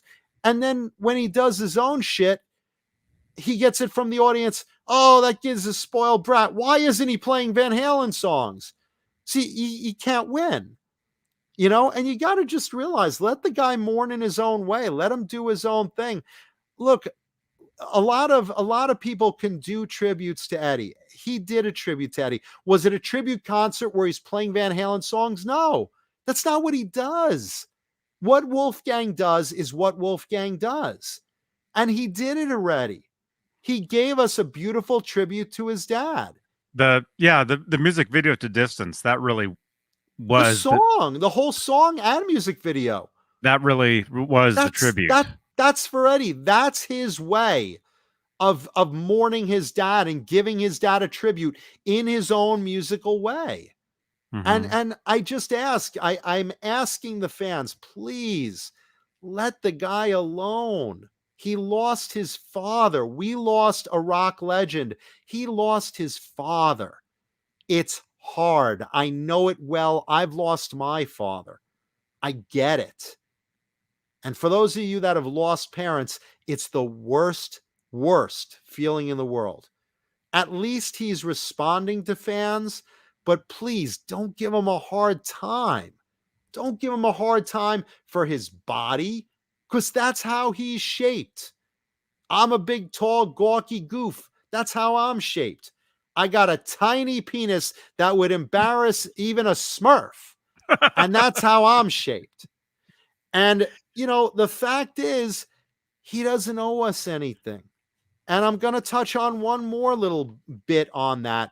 Sammy Hagar was recently talking about, hey, there were 2 unreleased Van Hagar songs and one was like Pound Cake, and one was another song I forgot. But both of them were like near complete with Eddie, and they could be put out. When Wolfie and or Alex is ready to do something like that, they'll do it at their own pace. They'll do it at their own time. Right now, Mhm. let Wolfie live his life. I'm going to sound like the Britney guy. Leave Wolfgang alone. Leave Wolfgang alone. Just like the Leave Britney guy. I remember that guy. That was Yeah, huge. everyone remembers that, and Cobra Kai can take take an image of that. That's my image today. But That was like a look, 20-minute video, though. yeah, really well. I'll do a something. 20-minute video. Leave Wolfgang alone. Leave Thank you, Leo. Wolfie alone. Look, I want to hear that music too. It's his dad's music and it's his legacy, and whatever he wants to do when he wants to do, just let the guy cut him some slack. Let him alone. All his fucking life, he's been picked on as Eddie Van Halen's son, riding his coattails, getting breaks. But you know what? The kid's proving himself his own musician, his own man. And I don't want to see fans, of which I'm one of them, of both Eddie and Wolfgang's, getting on the guy's shit. He's been through enough. He's giving us some great music, and that's what I want to see. And that's what I want to see. And when the time is right, I'm sure down the line we'll get some of that unreleased music at some point. And you know, other artists can do Van Halen tributes with or without Wolfie. Sammy, and if they want to get together with Alex and Michael Anthony and do some sort of, you know, with other artists, Van Halen show, that's on them. But as far as Wolfgang goes, just fucking let the guy alone. Please, I'm begging you. Fan to fan. Fan of Eddie's to fan. Trust me. Let the kid mourn in his own way and let him just do his music and be thankful he's putting out music. He's not Eddie. He's Wolfie. Let him be Wolfie. And let the guy mourn his father. That's it. I'm off the soapbox. Let's see. Iron Maiden, Stratego, their second single is out and it's fucking great. Go check that out. Iron Maiden, Stratego. I can't wait till the whole album is out. Somebody get me a comp copy, please, if you can. Triumph, the band Triumph. Their documentary, Rock and Roll Machine, or biop, or whatever you want to call it, world premiere September 10th at the Toronto International Film Festival. So if you guys are going to or have access to that, you might want to check it out. Let me know how it is. I'm not going, but I'm very curious to see how it is. Let's see. Again, check out Jack Frost's Brothers in Arms. Check out the single Last to Know. It's very, very cool. And the album comes out September 24th. And check out LA Guns. Check out their single from Checkered Past, which album comes out November 12th. But check out the single Knock Me Down. It's classic Tracy Guns, which is just fucking great. Let's see. And finally, Ace Frehley's guitar, that Les Paul that was converted into a double cut. Yeah. And I said last week we would follow up on it. And I predicted so much that guitar would sell for a lot less than if it was just left as a regular stock tobacco Les Paul that Ace played everywhere. And lo and behold, Vancuda was right. It sold for $75,000. And if it was the regular tobacco burst that he was known for, I say easily somewhere between, $150 to $250 easily. But you know what? The fact is, it was modded into an ugly fucking guitar. It wasn't the way that Ace mainly played it from 73 to 76 during the early albums of Kiss. And it was smoking and it was everything. Sold for $75,000. If it wasn't molested like that, it should have sold for $150 to $250. I called that, and maybe even more. Absolutely, Keith Campbell. Absolutely. it's a massive piece of history that was just fucked with the wrong way. And I'm sorry to see that it didn't sell for more. It still sounds the same tone. There are videos of it being played on YouTube you could watch, and you could very, very distinctly recognize Larry DiMarcio's early hand wound pickups in there. They have such a distinct tone. I would love to get an early set of DiMarcio's like that. And I'm talking the early ones, the ones Larry hand wound and signed, and you could very distinctly tell, oh, these aren't production. These are, hand wound by Larry DiMarzio. So yeah, I called it, and I wish it wasn't that way, because I would have loved that thing to be stock intact. Really would have been great. So there you go. That's what happened with Ace Frehley's guitar. And that same auction, they had a questionable Van Halen guitar, which did not sell, which, I think, Johnny, you were talking about that. Which was it, the small one? It was the Gotta Have Rock and Roll auction. And there was a Van Halen guitar in there that was a little questionable. There was one that said it was like an original. It was used. They said it was used on the 5150 tour. It was built in '86, but it was used on the '84 tour. On the '84 tour, yeah. So there was a lot of. Well, wait a minute. Did Eddie go back in his DeLorean time machine and use? Did Marty McFly play that one? Yeah, was that the one Marty was playing Van Halen on? You kids are gonna love this. So that didn't sell, but we kind of saw that early on. I thought that was very funny. And that's pretty much the gist of it. I think that's the all the news that's fit to print this week. Yeah. There we go, wow. Kids. There we go. So let's give a big thanks, of course, to our, what the fuck is that, running water? Is the toilet overflowing? What is that? Yeah, let's give a big thanks to our beloved channel members who we treasure so much. Thank you for joining us today. Mr. Charles Green, Fruitcake Tony, Michael the Captain Smith, David Ennis, Mike Neese, Richard Poole, Linny Lou and Mary, Gargets Entertainment, Kurt 5150, Susan Silvestri, Mickey Settlemeyer, Joe Christian, Nicole Mrazek, Sean Boland, Wayno, Stephen Franklin, Will Starr, R. Habs, KXM Rock, David Shea Gomery, Bozique, Crazy Cook 678, Carol Hatcher, False Flag, Margaret Scranton, Sean Silas, Trevor Burnson, Jarhead Rock. And by the way, if you're still with us, leave a thumbs up on the video, and of course leave comments, because we love answering comments in the video chat. By the way, Johnny, who sent me a package from Amazon? Who was that? I don't know. Someone in the audience, I know. Did somebody say something about that? Yeah, like 2 weeks ago, but it hasn't arrived yet. It was going to you. Somebody sent a pack. Who sent you those Van Halen guitar picks? This is what's weird. Huh? Is it Mike Neese? Is it Mike? Mike, send me a message if there's you, because I got a package addressed to me, but it's not from you. I don't know who it's from. There's someone sent me a package. I don't remember who sent you those Van Halen guitar picks. Mike Neese. Maybe Mike Neese sent me those. Or who sent the pizza to Dane? Rico B. It could have been Rico too. Whoever sent me a package on Amazon, let Johnny know, because but it's not Amazon. The thing is, I got a package, but it's not from Amazon. So that's what's weird. Okay. And it's not from Mike Neese. Okay. Someone definitely was sending me a package from the audience and said they were sending it to you. Pink Lady, the Neil Sean guitar, the Black Les Paul.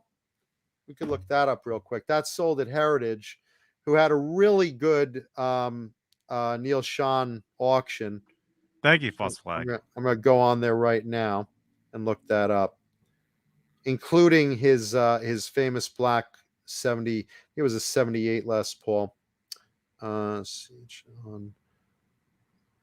Les Paul. Let's see. Hold on. While you're doing that, I'll go ahead and so end bad. the poll that's been sitting here for the past My poll. 18 hours. All right, hold on. Let's see. You do that.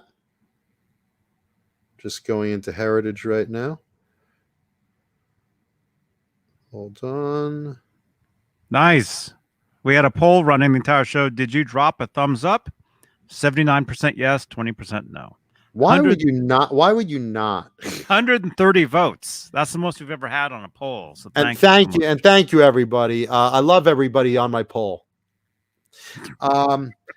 Okay, the Don't Stop Believing Neil Sean Les Paul. It's 77. I was wrong. I said 78. That sold for $250,000 at Heritage. So there you go, baby. Pink Lady asked that. Ask and you shall receive. Wow. Let's see. That was Pink Lady, right? Yeah, Pink Lady asked that. So 250,000, Pink Lady. So there you go. Let's thank someone. Yeah, someone sent me something. I don't know what, but they sent it to Johnny. Whoever sent Johnny a package for me, please just chime in. That's what's weird because I got a package addressed to me, but it's not from Amazon and it's not from Mike Neese. I don't know if it was Mike Neese that sent it. It might have. I'm not sure. I know I was asking for like I was asking for some tools, some setup tools and stuff. And someone I think they sent that to me, but someone during the show said they sent the package to you for me. And I don't know, I don't remember who it was. I don't know if it was Mike Neese. I don't know if it was Rico B. It was one of the regulars, but someone sent me something and I appreciate it. I just don't remember who it was. And I don't know what the deal is, but I don't know if it's the one in Johnny's possession now or something he should be looking out for. But let's continue to thank our channel members.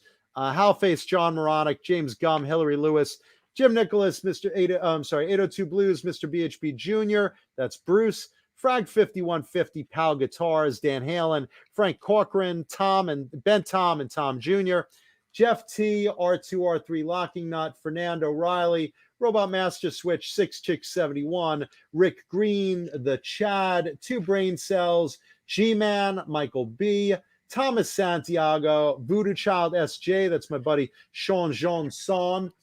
Let's see, Brian Spalding, Fender Guru, Music Therapy Laz, Ghost BC Rich, 5150 TV, Jimmy Ray Hawkins, Hugh Caldwell, David Crosby is a dildo fucker. I am not. You sure are. Jesus Rapes Me, Randy Price. Oh boy, the writing is getting small on my screen because my main screen just went down. James, what is that? James 5150? James 5150, Christopher Live Sawa, Laguna Palms, Murph Murphy, Steve Barton, All Dave All Night, Tuba, Simon. Johnny, you got to make these. You got to make these words bigger.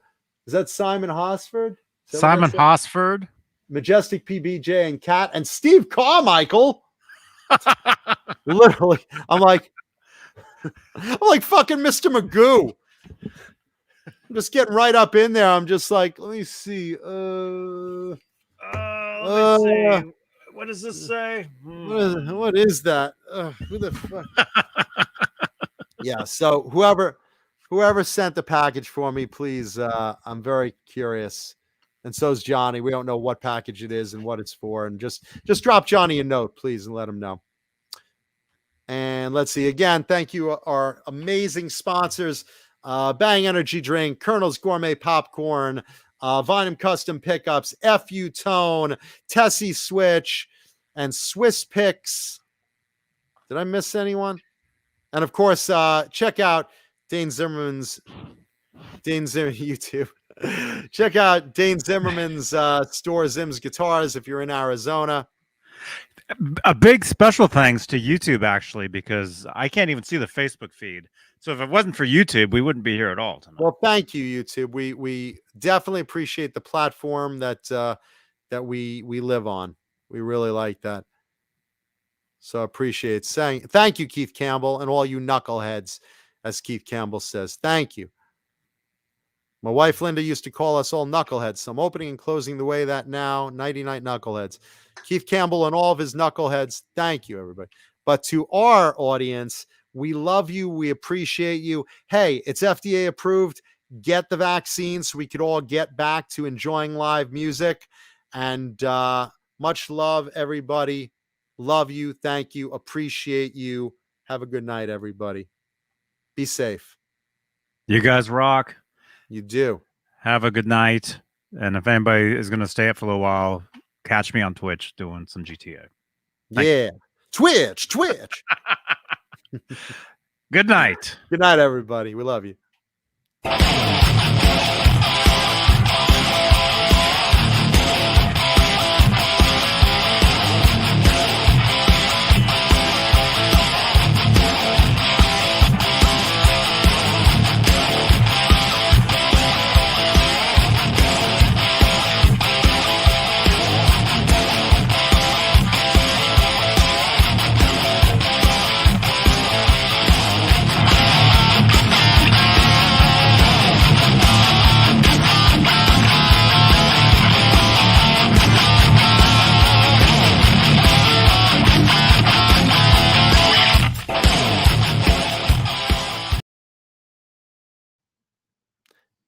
Oh,